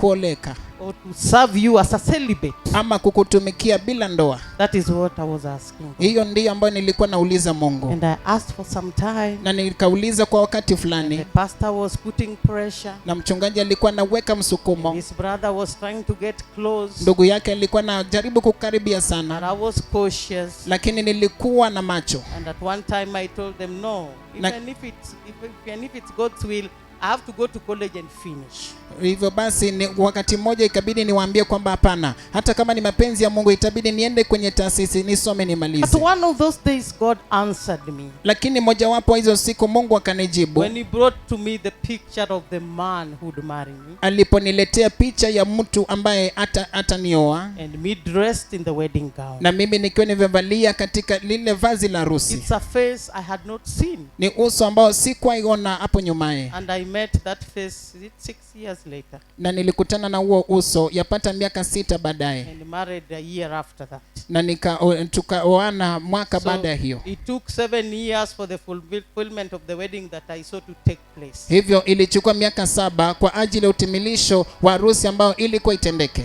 So when I usually share that, hivyo wakati wote ninaposhiriki hiyo, I don't push you now to start praying. Huwa siwalazimishi mwanze kuomba sasa. Si Mungu ni nani? Mungu ni nani? Nani?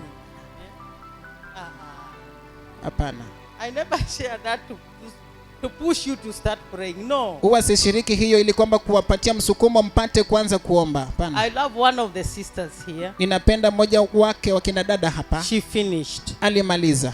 When she was about to finish, there were so many brothers who were coming for her. Alipokuwa karibu kumaliza, kulikuwa na ndugu wengi sana ambao walikuwa na mjia. And because she was genuine, na kwa sababu alikuwa wa kweli, she always consulted me. Alikuwa wawazi, kila wakati aliniulizia. So I told her pray. Hivyo nikamwambia omba. And then one day she told me and she came and told me. Kisha siku moja akaja na kuniambia, Mama, I have been praying. Mama, nimekuwa nikiomba. But what God told me, lakini kile ambacho Mungu aliniambia, is that even if I show you now, what will you do?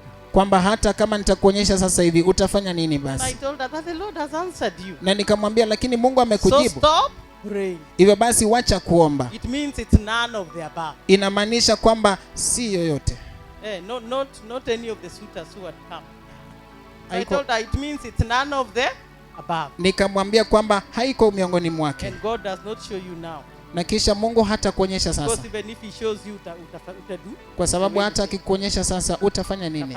Utafanya nini? So I told her relax.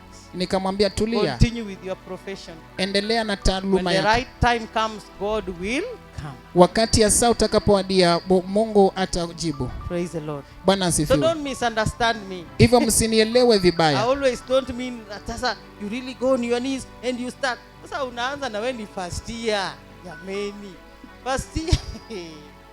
Huko tutawahi fika lini? Si hata rapture itafanyika kabla. No, focus on where you are. Lenga mahali ulipo kwanza. For me, I had to seek the Lord because I was confronted with the situation. Kwangu mimi ilibidi nimtafute Bwana kwa sababu nilikuwa nimekabiliana na hali. This is your pastor. Huyu ni mchungaji wako. And God also uses his servants. Na Mungu pia anatumia utumishi wake, sivyo? And you cannot just tell pastor no. Na uwezi kumwambia tu mchungaji hapana. What if it is God speaking through the pastor? Na je, sasa kama ni Mungu ambaye anazungumza ndani ya mchungaji? You will be disobedient. Itakuwa kutotii. You will have gone against the Lord's will. Utakuwa umeenda kinyume na mapenzi ya Mungu. So I have to be wise. Hivyo ikabidi niwe mwenye hekima. To seek God and get an answer from God so that I can tell my pastor. Kutafuta Mungu ili kwamba nipate jibu kutoka kwa Mungu ili kwamba nipate kumwambia mchungaji wangu. So wewe soma. Hivyo wewe soma. Hallelujah. Hallelujah. Soma.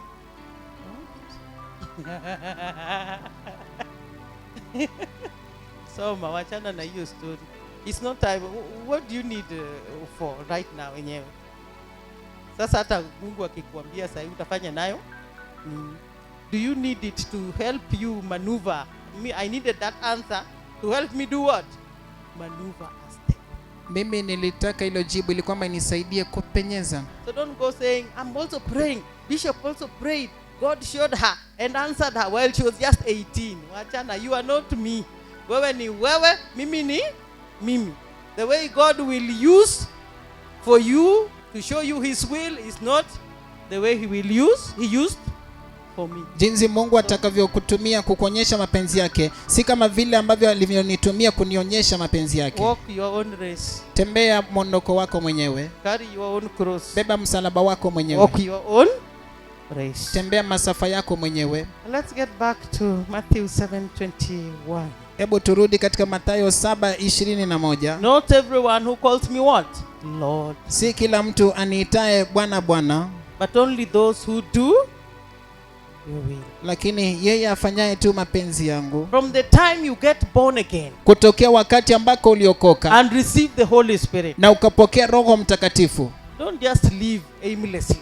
usiishi tu ovyo ovyo. Always seek the will of God. Kila wakati tafuta mapenzi ya Mungu, Especially when it comes to getting into the next stage of life. haswa sana wakati inapofikiria mahali pa kuingia katika mondoko mwingine wa maisha. I was telling the sisters, Nilikuwa nawaambia kina dada, for me God privileged me to know God early. kwangu mimi Mungu alinitunuku kumjua mapema. From 1 to Form 4 had already walked with God. Kidato cha kwanza hadi kidato cha 4 nilikuwa nimekwisha tembea na Mungu. By the time we were doing our career choices in Form 4, Kwa wakati ambao tulikuwa tunafanya uchaguzi wa ile utajiriba katika kidato cha 4, I had already walked with God for about 4 years. nilikuwa nimekwisha tembea na Mungu kwa yapata miaka 4 So hivi. I had to seek the will of God. Hivyo ikabidi nitafute mapenzi ya Even Mungu. the course that I was going to take, Hata kozi ambayo nilikuwa naenda kuichukua, and even the university that I was going to. hata chuo kikuu ambacho nilikuwa nakiendea. Praise the Lord Jesus. Bwana Yesu I asifiwe. took time to pray Nilichukua muda kuomba and told God, just let me go to the university that is in your will, na nikamwambia Mungu, acha niende tu kwa chuo kikuu ambacho kiko katika mapenzi yako, and let me do the course na wacha nifanye kozi that is also in your will. ambayo iko pia katika mapenzi yako. Do you people know what happened to me? Ninyi watu mnajua kilichonitendekea? I qualified to do medicine course. Nilihitimu kufanya kozi ya udaktari, And those days, JAB, and there was no IT. na So it is joint admissions board. Everything is physical. Your letter comes through the mailbox. Na Not wakati- email. Mail box. There was no portal to log into. You don't have to translate this. There was no portal to log into to know where you are selected for which course. Eh? So all my classmates got their letters of admission to different universities. I did not. So I got worried. nikawa na wasiwasi. And I told my father. My father said, no, now I have to go to Nairobi myself. He had to go to Nairobi to the JAB office himself to find out which college I was taking. And when he went there, the person who looked through the list just told my father, she was taken for medicine. But I'm sorry, her chance has been swapped. Then he told my father, don't you know any politician? Anyone who can help you get back the chance? My father said, I don't know. Like a counselor, I don't know. Me, I don't know anybody. There is no one who can help me. Then my father asked, then now if she was swapped, which course was she taken? Then I went in, wrote files, and then said, but I see she swapped and she's taken to Egerton University to do agribusiness. Agribusiness was my fourth choice. Medicine was first, nursing was second, law was third. Agribusiness ni ile ya kurusha tu mwisho hapo wacha ijaze nafasi. Praise the Lord Jesus. So when my father came, he was sad. He was saying, and he was bitter. He was saying, what kind of a system is this? How can they swap my daughter's chance? But I remember the Lord caused me to pray very much in the university that I will be taken and the course. Kwa chuo kikuu ambacho nitapelekwa na pia kozi yenyewe. So I told my father, don't worry. Nikamwambia babangu, usijali. The good thing is that they have not denied me the chance, they've given me the chance. Let me go and do that agribusiness. That's where the Lord wants me to be. That's when my father relaxed. Jambo bora ni kwamba hawajaninyima nafasi, wacha niende nifanye kila ambacho huenda ndicho ambacho Mungu alipangia. But I got to understand that was my desire. Lakini kapata kuelewa kwamba hiyo ilikuwa tamanio langu. And that was my choice. I wanted to do medicine, University of Nairobi. Na hiyo ilikuwa chaguo langu, nilitaka kufanya udaktari katika chuo kikuu cha Nairobi. That I was taken to the so-called, you call them Bush University. Nilipopelekwa kile ambacho unaita kazi ya jembe. Mkulima number 1. Interacts with plants. akakatisha mipango and livestock. na mifugo, Na mambo ya biashara. mambo ya biashara. Praise the Lord. Bwana asifiwe. But that was the Lord's will because he caused me to do what? To pray. Lakini hiyo ilikuwa mapenzi ya Mungu, manake ilinisababisha kuomba. Sasa wewe ukimaliza hapa, maliza hapa, and then a brother comes your way. Okay. Hey. Hey. Ana ba wala. Mbele wala nyuma. Koti moja. Sio suti. Koti moja. Longi yake ni ile moja. Shati yake ni ile mpaka imeraruka hapa. Viatu ni ile imeangalia hivi. That says the Lord. Asemaye Bwana. The Lord has spoken. I've been trusting God, my sister. Na nikiomba ninaonyeshwa tu ni wewe. Na wasikia? Can you hear the laughter? The laughter alone tells you. Atasema hiyo sio? God is not poor. God cannot be mocked.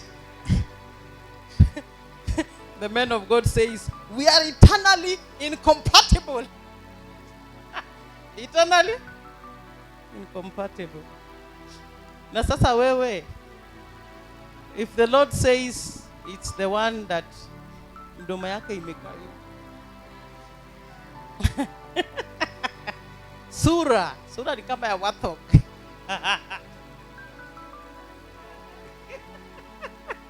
Eh? She's not yellow. She's not even black beauty. Eh? Wathok. Sura ni ile ya wathok. Na huyo ndio Bwana anasema ndiye. What will you do? Je, utafanya nini? God, you made? Mungu ulifanya makosa. Haiwezi. Hey. I'm going to pray again.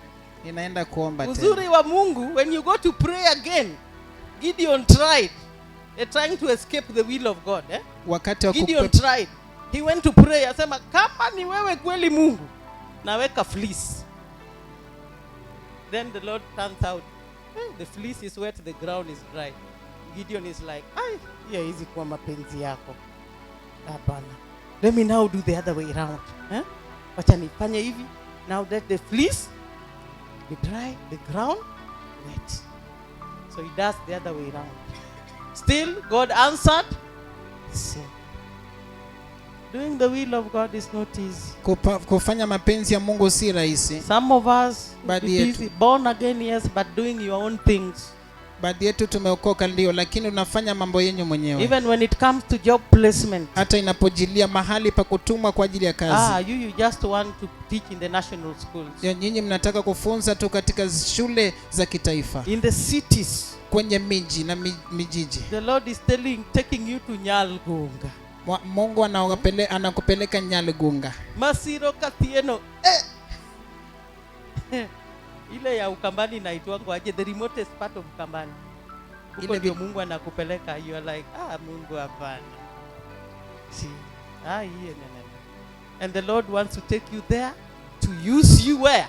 Na Bwana anataka kukupeleka pale akutumie kule. Because like we learned with the sisters, if you are born again, everything you do, the Lord has a purpose. Kama vile tulivyosoma na kina dada, tuliona kwamba kila kitu ambacho unafanya Mungu anakusudi. So wewe unaonanga tu the will of God ni good prosperity, good things. No. The will of God involves suffering, and you suffer for the gospel. Mapenzi ya Mungu inahusisha kuteseka. Unateseka kwa ajili ya Injili. You people, you don't know what I go through to pastor you. Hamjui? Ninyi watu hamjui kila ambacho napitia kuwachunga. Only the pastors know. Ni wachungaji tu ndio wanajua. You don't know what I go through to pastor you. Hamjui kila ambacho napitia ili kuwachunga. When people have big altars out here. Wakati watu wengine wako na madhabahu makubwa hapa nje. With big tithes. Na zile fungu la 10 kubwa. Praise the Lord Jesus. Bwana Yesu asifiwe. With big professionals. Na ile wanataaluma wa ngazi ya juu. And for me, my portion is still. Na kwangu mimi sehemu yangu ni wanafunzi. Praise the Lord Jesus. Bwana asifiwe. And I cannot run away from it. Na siwezi nikaitoroka. He tells me, be based at Maseno. Do anything else, but your base is where? Maseno. I cannot run away. That's the will of God. Hiyo ni mapenzi ya Mungu. One day I told some of you I'm a dreamer. One day, okay, it's not good to talk about it. But I'm seeing I'm seeing other bishops wamebeba fat portions. No. Hey, but mimi naona yangu ni kakonde hata kameisha. And then I'm telling the person who was distributing us and say, hey, uye, mimi hata sina. Siniruhusu nipate hata kidogo. Akasema, jaribu, try. But even that one will not help you. I knew my portion in the ministry of the Lord. They say the what? When it comes to provision, wanasemanga the what ministry? There's a word we use when it comes to provision. There's a word we usually use when God provides in abundance. Kuna neno ambalo tunatumia Mungu anapotualia kwa utele. When people have fat portions in the ministry of the Lord, yangu ni ya maskini. Praise the Lord. And that's the will of God. I'm not complaining. Hiyo ni mapenzi ya Mungu. That is where he wanted me to do what? To serve. Hapo ndipo alitaka nitumike. So I'll just serve with the students. Basi nitatumika tu na wanafunzi. Let them open big altars. Wacha wafungue madhabahu makubwa. Mighty, lofty in the city centers. Katikati ya miji. For me, my instruction was be based where? Maseno. Here is my chair. Hapa kuna kiti. And that is the will of God concerning who? Me. Praise the Lord Jesus. Mwingine akaniambia, for how long will you be driving Vitz when people are driving Pajeros in this ministry? Can't you try even an X-ray? Niacheni na Vitz yangu. That is the Lord's portion for me. Hata akimanisha baiskeli bado nitafanya nini? I will ride. Praise the Lord Jesus. What I wanted to bring forth. Lakini kila ambacho nilitaka kuibua. You cannot do the will of God if you don't know the will of God. Hauwezi ukafanya mapenzi ya Mungu ikiwa haujui hayo mapenzi ya Mungu. And that takes you back to seeking.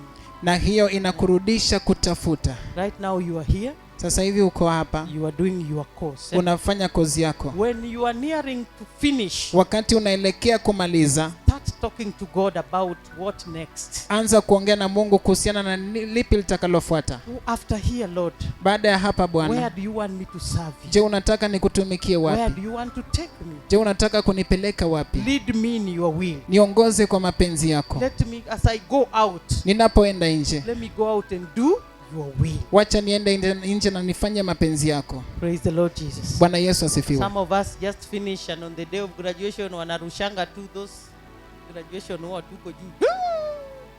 Then from here you are going where they don't know. Kutokea hapa unaenda wapi hawajui. I usually challenge 4 years, pray until the time you are graduating. The Lord has already shown you where to go. He talks.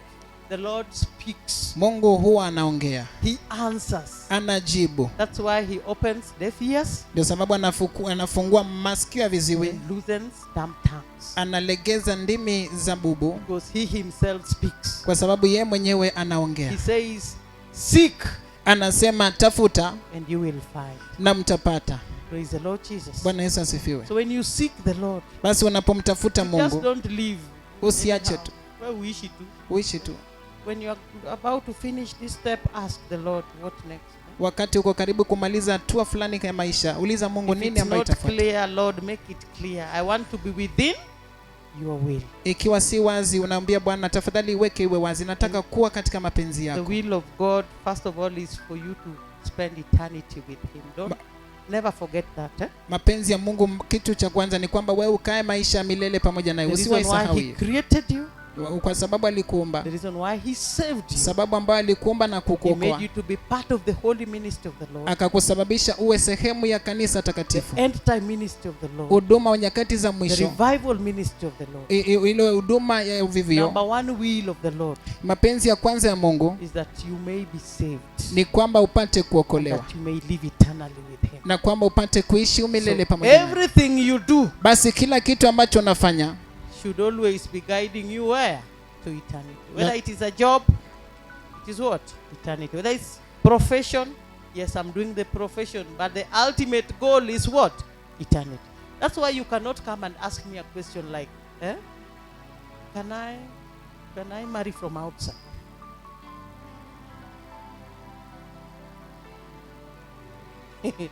Inaingiana kweli? Hata wewe jisikize tu inaingiana. Did they ask you such a question? They did. The girls asked me also. Can I marry from outside? You already know the truth. Tayari You are unajua. on the highway of holiness. Uko katika njia kuu ya utakatifu, And then you want to take somebody outside the highway of holiness. Mtambatana aje? na kisha unataka kumtoa mtu kutoka nje ya njia kuu ya They utakatifu. will pull you out. Watakuvuta utoke kwenye njia. Praise the Lord Jesus. Bwana Yesu So asifiwe. that's not even a question. That is not even a debate. Hilo si hata swali, si hata mjadala. That is out of bounds. The Bible says, even a hint of sexual immorality should not be had. Even a hint of such a question should not even be around you, not even near your thoughts. I am born again. Nimeokoka. Pray like me. if Omba you kama want. I told the Lord, a man after your own heart. Niliambia Mungu mtu baada ya moyo wako mwenyewe. I don't want somebody who will lead me to hell. Sitaki mtu ambaye ataniongoza jehanamu. I also did not want to lead somebody where? To hell. Pia mimi sikutaka kuongoza mtu binadamu And in jehanamu. my heart I always rejoice and tell the Lord, my husband entered. Moyoni mwangu huwa nafurahia na naambia Mungu kwamba bwana wangu aliingia. The Lord brought, he had not stayed in salvation as much as I had. Hakuwa In amekaa terms kwa of wokovu. salvation, I was higher. Kwa minajili ya wokovu mimi nilikuwa juu kiasi, But we were able to walk together lakini tukaweza kutembea through the pamoja marital ups and downs katika zile changamoto za for ndoa 7 years. kwa miaka And 7, I always tell the Lord, I delivered him to heaven. na huwa namwambia Mungu kwamba nilimwasilisha The mbinguni, rest is for me. ingine ni And I kwangu. always tell my children, your father entered. I am also entering. In fact, I am the we church. Ukiamua kwenda jehanamu ni ya? I always tell my children, my 2 biological children, Huwa nawaambia watoto wangu niliozaa wawili, it's about eternity. ni kuhusiana na So, umilele. if it's a will of God concerning it's a profession, that profession must be leading you closer to. Hivyo kama ni mapenzi ya Mungu kuhusiana na tajriba fulani, basi hiyo taaluma lazima ikuwe na kuongoza kwa mapenzi ya Mungu. If it is a life partner, Ikiwa ni yule mwanandoa, it should be leading you closer to God. lazima iwe inakuongoza karibu na Mungu. And the will of God must not be bread and butter. Na mapenzi ya Mungu si lazima iwe tu maisha ya raha. Chukua tu huyo hoehahe, Mungu anajua mbele iko aje, si ndio? Chukua tu huyo wathog, Mungu anajua mbele iko aje. The girls are laughing. It's okay. Mungu Vivian. anajua nini mbele. Just be here in this bush university. Kwa tu hapa kwenye Wanaitanga hii bush university. They didn't want to come here. Nilijikuta nimeitwa Maseno wa bush. Sawa, this bush is where the Lord wanted you to be. hapa ndipo ambapo Mungu alitaka uwe. Alafu unasumbuana hapa, Mungu ashakuleta mahali pazuri pa kushiriki. Unasumbuana hapa, unaenda Luanda altar. Unaenda Luanda altar kufanya nini? Ati naenda Depo. Depo is a community church, is not a student church. Ati naenda town altar. Huko ndio nikiitwa huko kwenda kuhubiri na waona wame pale kwa keyboard, alafu wakiniona mwingine ale mask so that I may not I will know you even with your forehead. Hapa ninakujua, hapa tu nikiona nakujua, najua tu yule ni student wetu, yule alitoroka. Na ukiona hao wenye wanatorokanga student fellowship, just know they have gone astray. They don't want to be told the truth. They don't want to be mentored in righteousness.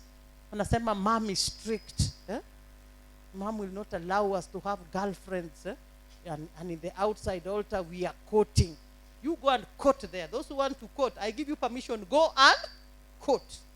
Those who want to enter the kingdom of God, stay. Hata nikibaki na line 3 hapa, niko sawa.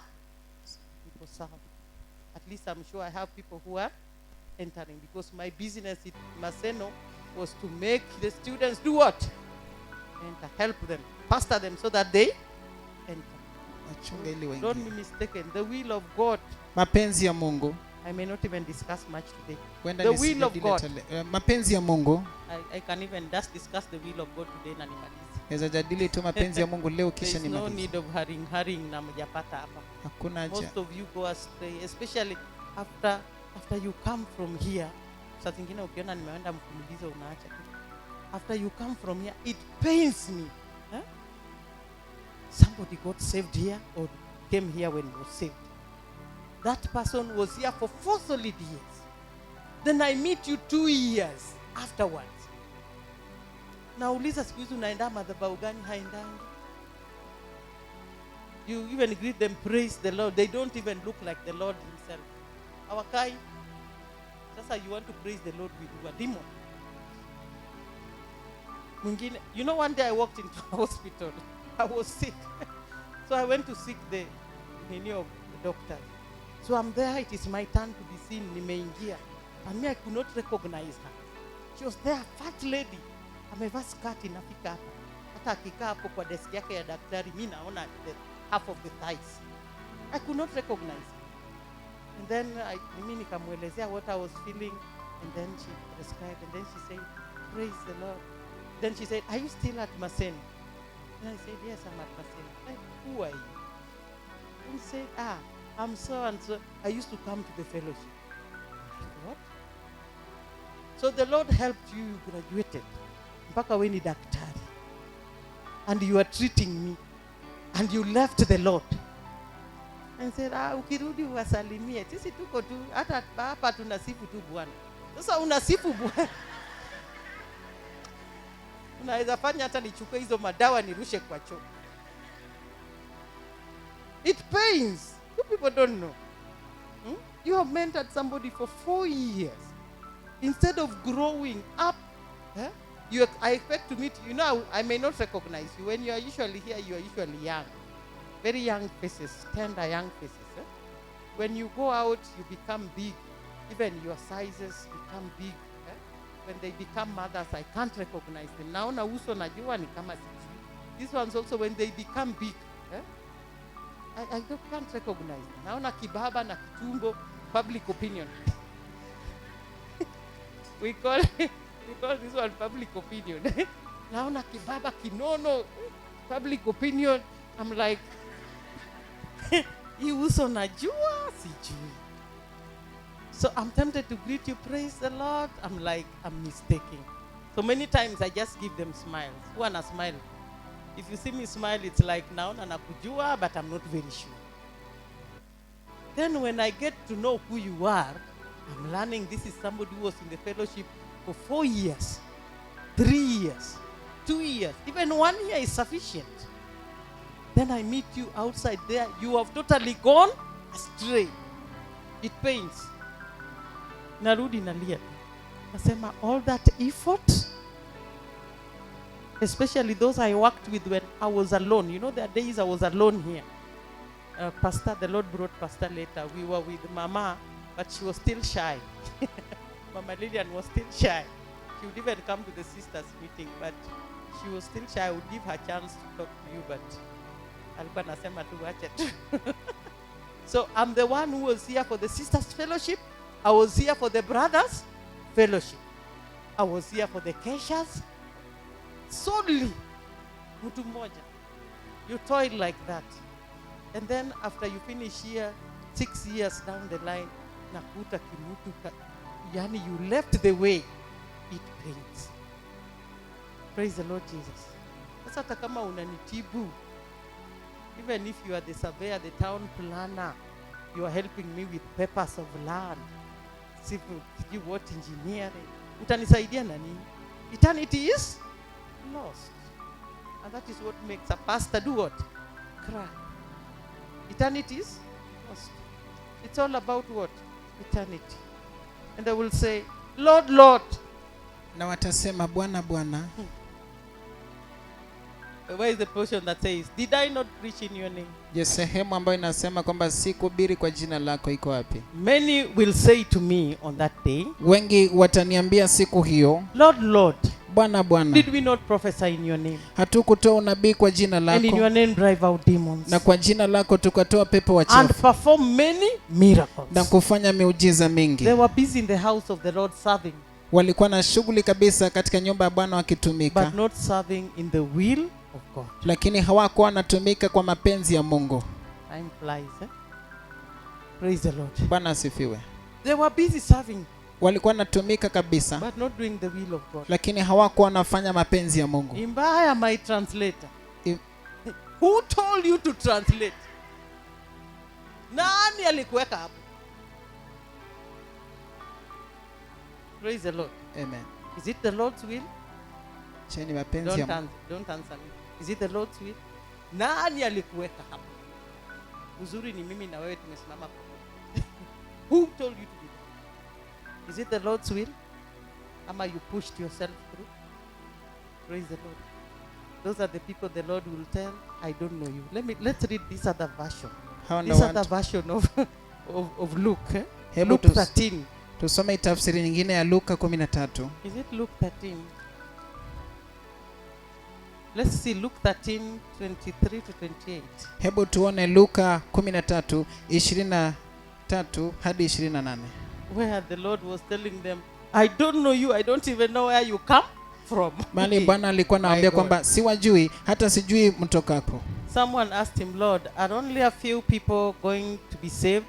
He said to them, mtu akamuuliza, je, ni watu wachache tu ambao wanaenda kuokolewa? Akamwambia, make every effort to enter through the narrow door, jitahidini kuingia kupitia kwenye ile mlango mwembamba, because many, kwa sababu wengi, I tell you, nawaambia, will try to enter watajaribu kuingia and will not be able to. lakini hawataweza. Verse number 25. Mstari wa 25. Once the owner of the house gets up, wakati mwenye nyumba atakapoondoka and closes the door, na kufunga mlango, you will stand outside, mtasimama nje, knocking and pleading, mkigonga mlango na kusema, Sir, Bwana, open the door for us. tufungulie mlango. But he will answer, Lakini aliye atajibu, I don't know you, si wajui ninyi, or where you come from. wala mtokako. 26. 26. This one he even tells you, I don't know where you come from. Hawa hata nawaambia kwamba sijui mtokako. Lord, I was in Osu. Bwana, nilikuwa Osu. Maseno, Lord, how can you not know? Maseno, Bwana, je, unawezaje kosa kujua? Even where you came from, I don't know.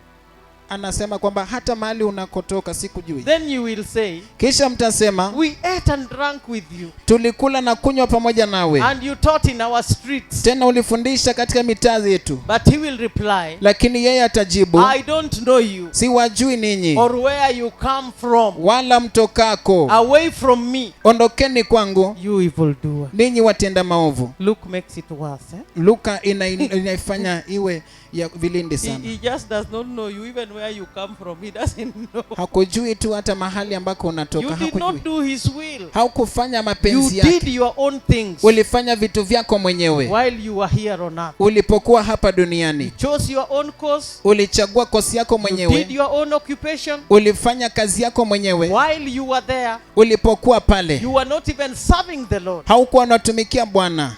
Praise the Lord Jesus. Bwana Yesu asifiwe. You know, the Lord gives us the intellect, Unajua Mungu anatupatia dhamira vilindini, but the ultimate of it is that so that you may serve him. lakini kilele ya hiyo ni kwamba upate kumtumikia. Look at our doctors in the ministry. Angalieni madaktari wetu katika In huduma, the ministry of the Lord. katika huduma ya Bwana. They are doctors, isn't it? Kuna madaktari, sivyo? But they are using their profession to do what? To serve the Lord. Lakini wanatumia taaluma yao kumtumikia Bwana, Not just to earn a living. si tu kupata ile mtaji. So they are in gate 1. Wako katika lango la kwanza, They are verifying the gate 1. wako pale wanadhibitisha katika lango la kwanza la wagonjwa, Checking gate 1. wakaangalia katika lango la kwanza la wagonjwa. Where is our gate 1? Tuko na gate 1 yetu. We should have gate 1, not only for here but for Menengai gate. Yeah, let's do our recordings. We were told the recordings that are taken in the field, mostly they get lost because people are so many. So when somebody is healed, tracing it is not, it isn't easy. So they rely on the gate ones that are taken at home. But look at our doctors. Lakini tazameni madaktari wetu, They are using their profession. wanatumia taaluma yao, Taking gate 1. wakichukua katika lango la kwanza la Somebody wagonjwa. is healed. Wakati mtu They anapoponywa, are using their profession wanatumia taaluma yao to testify kushuhudia about the healing. kuhusiana na uponyaji. These days they even come with the what do you call it's called physiology of what? The anatomy. Siku hizi hata huwa nakuja na ile umbo With the video, kamili. they tell you a normal human being, if it is a shriveled hand that has been healed, they tell you a normal shriveled hand looks like this. Ikiwa ni mkono ambao umepinda ambao umeponywa, watakwambia kwamba mkono ambao uko sawa unafanana hivi. When it is shriveled, Wakati umepinda, it means the nerves are like this. inamaanisha kwamba neva ziko namna You know, hii. the tendons are like what? Unajua tendon ziko namna So gani? when the Lord heals, Wakati Bwana anapoponya, they show you miracles more than what you know. As we just celebrate, a cripple has walked. But they explain to us what the Lord did for that leg to walk. Wanatueleza kwa vilindi kabisa kila ambacho Bwana alifanya ili kwamba huyo mlemavu atembee. Praise the Lord Jesus. Bwana Yesu asifiwe. We also have like lawyers also. Pia tunao kama mawakili pia. All legal advices and things of the ministry, they're the ones who are doing. Ushauri zote za kisheria na masuala yote ya huduma ni wao ambao wanaitekeleza. So they are not just using their profession to earn a living, but to serve the Lord. Basi hawatumii tu tajiriba yao kujikimu, lakini pia kumtumikia Bwana. Maseno is known for producing teachers. Maseno si ya kutoa walimu. So we find you posted in a school. Basi tunapokupata kwamba umetumwa katika shule. In that school. Katika shule hiyo. National, county, sub-county or what? I don't know. Saizi inaitwa comprehensive what? I don't know. JS what? Iwe cha kitaifa, cha jimbo ama cha jimbo kuu, sijui hiyo. Mbaya, you are interesting. So you find somebody is teaching. Hivyo unapata mtu anafundisha, but it's not ministering to the teenagers. Lakini hawahudumii wale ambao ni wanarika wachanga. They are not running any programs of the Lord with the teenagers. You go to that school, you even wonder whether there is a teacher from the ministry in this school. Hawaendeshi hata ratiba zozote za wale wanarika. Hata ukienda katika hilo shule utashangaa kama kuna mwalimu kutoka katika huduma ya toba na kutakatifu ama hapana. Hallelujah. Hallelujah. With my agribusiness, I served the Lord. Na ile agribusiness yangu kama kozi nilimtumikia Bwana. Because I didn't work with the government. I've worked with NGOs. Kwa sababu sijafanya kazi na serikali, nimefanya kazi na zile shirika za kibinafsi ambazo si za serikali, za msaada. I started with a faith-based organization, a Catholic school. Nilianza na ile faith ile ambayo ni ya Katoliki. A manager of income generating units. Yule manager wa income generating unit. And there I would interact with farmers. Napo ningetangamana na wachunga na wale ambao ni wakulima. I would interact with students. Ningetangamana na wanafunzi. The community at large. Jumuiya kwa ujumla. But with my agribusiness, when I go visiting the farmers. Lakini na agribusiness yangu kama kozi, nilipoenda kila wakati kutembelea wakulima. To train them. Kuwafundisha. On how to plant. Ya jinsi ya kupanda. And how to do their economics. Na jinsi ya kufanya economics zao. I also reach them with the word of God. Pia niliwafikilia na neno la Mungu. I walked into Busia, Teso land. Nilitembea hadi Busia katika nchi ya Teso. And when I was going to visit the farmer on the list, I find the door is locked. Nilipokuwa nimeenda kumtembelea yule mkulima katika ile orodha, nikapata kwamba mlango umefungwa. So I asked the neighbors, wakaniambia ako pale wanakunywa busa huko. Nikauliza majirani, wakaniambia kwamba ako pale wanakunywa busa huko. I told them, just tell her I'm waiting for her. Nikawaambia kwamba mwambieni kwamba namngojea. And the child is at the door. Na mtoto ako katika mlango. She has locked the door, the child is at the door. Amefunga mlango, mtoto mkembe ako kwenye mlango. I looked at the child is sick. Nikamwangalia mtoto ni mgonjwa. Not wearing a sweater. Avalii hata sweta. The eyes are yellow. Macho ni manjano. I have raised a sickle cell child, so I looked and I just knew this is sickle cell. Nimekuza mtoto aliye na sickle cell. Hivyo basi nikaangalia nikajua tu kwamba hii ni shida ya sickle cell. So when she came, I told her, you were told I was to come. She said yes, I was told. Alipokuja nikamwambia kwamba uliambiwa kwamba nilifaa nije. Hivyo basi akaniambia ndio nimekuja. Hivyo tukaanzia hapo. Before I go with her to the farm. Kabla niende naye kwenye shamba. I had to ask why is she drinking busa. Ikabidi nimuulize kwamba je, kwa nini anakunywa busa? 9 a.m. in the morning. Saa 3 ya asubuhi. So she told me shida zake zote. Amekuwa kizaa watoto wote wako na sickle cell, wanakufa, hata grave nyingine iko hapo. Huyo alikufa tu juzi, so me I've just given up, nazalia mchanga. That's what she told me. So I told her no, it doesn't have to be like that. Haipaswi kuwa hivyo. Nikamwambia unaniona mimi hapa? Niko na mtoto wako na sickle cell. You don't have to do this. Haupaswi kufanya hivyo. Mchanga nini, busa itakusaidia. So I started evangelizing. Nikaanza kufanya injili. na kumpatia tumaini. And even give her hope. I told her, even this one, if you take care of well, ataishi. Nikamwambia hata huko umehudumia tu vizuri ataishi. Mwacha kwa baridi hivi pneumonia, then he'll be dead. But now take care vizuri, mfalishe vizuri, mlishe vizuri. Pombe haitakusaidia. So I evangelize very well. Nikamfanya injilisti vizuri. Pray for the child. And then now I tell her, let us go where? To the Nikamwombea na nikaombea mtoto, kisha nikamwambia sasa wacha tuende shambani sasa. Now we go to the farm. Now I'll teach you about agriculture. Tukaenda shambani, nikamwambia sasa nitakufunza kuhusiana na kilimo. They call them good what practices. Management practices. Crop management. So I go with them to the farm. Hivyo naenda nao shambani. But injili nimeachilia. You go to another one, the farmer is sick. Nenda kwa mwingine, mkulima ni mgonjwa. You pray with the farmer. Unamwombea mgonjwa. Sometimes you're not able to coach them. So you just pray na unamwacha. Namwambia about the ministry of the Lord, then unamwacha. Unaenda kwingine, a home where there is hakuna chakula. You know, when you get into a home, you can actually tell when there's food. If there is food, unapata watoto walikula, wameacha ugali kwa mlango, wamerusha sahani, kapo vuji, si ndio? But you go to a home right from the gate, hakuna dalili ya nini? Chakula. When you go into the homes, they will offer you, mwalimu umekuja, chai hapa, uji hapa, tukule ndizi, popo, fruits. They'll give you what they have. Watakupatia walicho nacho. But you go to a home, unaanza kuona there is even nothing to offer you. Unajua hapa ni kubaya. So after training, get into my pocket, take whatever money I have. Na hiyo ununue nini? Minister to people with your what? Profession. Hallelujah. Doing the will of God. Kufanya mapenzi ya Mungu. But you can't know the will of God unless you seek it. Lakini hauwezi ukajua mapenzi ya Mungu ila tu itafute. If you don't do the will of God, he will tell you, I don't know. Even where you come from, I don't. Na ikiwa hautafanya mapenzi ya Mungu atakwambia kwamba sikujui hata mahali unakotoka. So painful, eh? Ya uchungu sana. Where do you turn to after that? Utageukia wapi? Utageukia wapi? Utageukia nani? Utageukia nani? We will continue next time.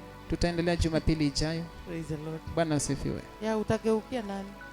When he tells you I don't know you. Ikiwa atakwambia kwamba sikujui. Your last hope. Hiyo ndo tumaini yako ya mwisho. Is that you may be rescued. Ni kwamba upate kunusurika. Then you find you are not rescued. Kisha unapata kwamba haujaokolewa. Instead you are under the category that is being judged. Badala yake uko miongoni mwa ile kundi ambalo linahukumiwa. Just because you are careless here and there with your life on earth. Kwa sababu ulikuwa tu kutojali ovyo ovyo na maisha yako hapa duniani. You didn't recognize Jesus as Lord. Haukumtambua Bwana Yesu kama Mungu. You didn't walk holy. Haukutembea kwa utakatifu. You did your own things. You didn't do the will of God. Ulifanya vitu vyako mwenyewe badala ya kufanya mapenzi ya Mungu. You Mungu. were in the house of the Lord but a hypocrite. Ulikuwa katika nyumba ya Bwana lakini mnafiki kabisa. Lying to us that you are born again. Ukitudanganya sisi kwamba umeokoka. But the things that you do behind us. Lakini mambo ambayo unafanya mahali ambapo hatuko. When you come for the fellowship you are born again. Unapokuja kwenye ushirika umeokoka. Uko tu sawa sana. I'm one of you. Uko tu sawa sana. Member of the ministry. Mimi ni mhuduma katika huduma. Mimi ni mhuduma katika Osu. But the things you do behind us. Lakini mambo ambayo unafanya mahali ambapo hatupo. When the Lord allows them to be unveiled. Wakati Bwana anaporuhusu kwamba iwekwe wazi. We are tongue tied. Tunakosa usemi. We are saying, you mean Sarah? Na venye alikuwa anakaanga hapa mbele. Sarah? Hey. You lack what to say. Unakosa cha kusema. Praise the Lord Jesus. Bwana Yesu asifiwe. Let us pray. Hebu tuombe. As we are concluding and waiting for the healing service, we will continue next Sunday. Our visitors, I welcome you. It's quite interesting. Wageni wetu tunawakaribisha sana. Ni ya kupendeza kweli kweli. We want to be rescued. Tunataka tuokolewe. So how shall we live so that we are rescued? Hivyo je, tutaishi namna gani ili tupate kuokolewa? We are not judged at the rapture. Ili kwamba tusihukumiwe katika unyakuzi. So I welcome you next Sunday. Basi nawakaribisheni Jumapili ijayo. We will be looking into the other things, what we must do so that we are rescued. Tutakuwa tunaangazia masuala mengine. Je, tufanye nini ili kwamba tupate kuokolewa? Today we have only concluded not being hypocritical like the Pharisees. Leo hii tumetamatisha, tumemalizana, tuna ile kutokuwa wanafiki kama Mafarisayo, and doing the will of God. na kisha kufanya mapenzi ya Mungu. So visitors, after hearing the word of God, we usually take time to pray. Basi wageni wetu, baada ya kusikiza neno la Mungu, huwa tunachukua wakati kuomba, Because as we were sharing the word of God, there is the way the word of God was ministering to you. kwa sababu tulipokuwa tunashiriki neno la Mungu, kuna njia moja ama nyingine neno la Mungu lilikuwa linakuhudumia. So as we are praying, just kneel down also and just talk to God. He's your Father, just like He's our Father. Basi tunapoomba pia wewe piga tu magoti, kisha uongee na Mungu. Ni babako kama vile alivyo baba wetu We are pia. not better off than you. Sisi si bora kabisa kuliko wewe. We are all the children of God. Sisi sote ni watoto wa Mungu. We are not golden sons and daughters. Sisi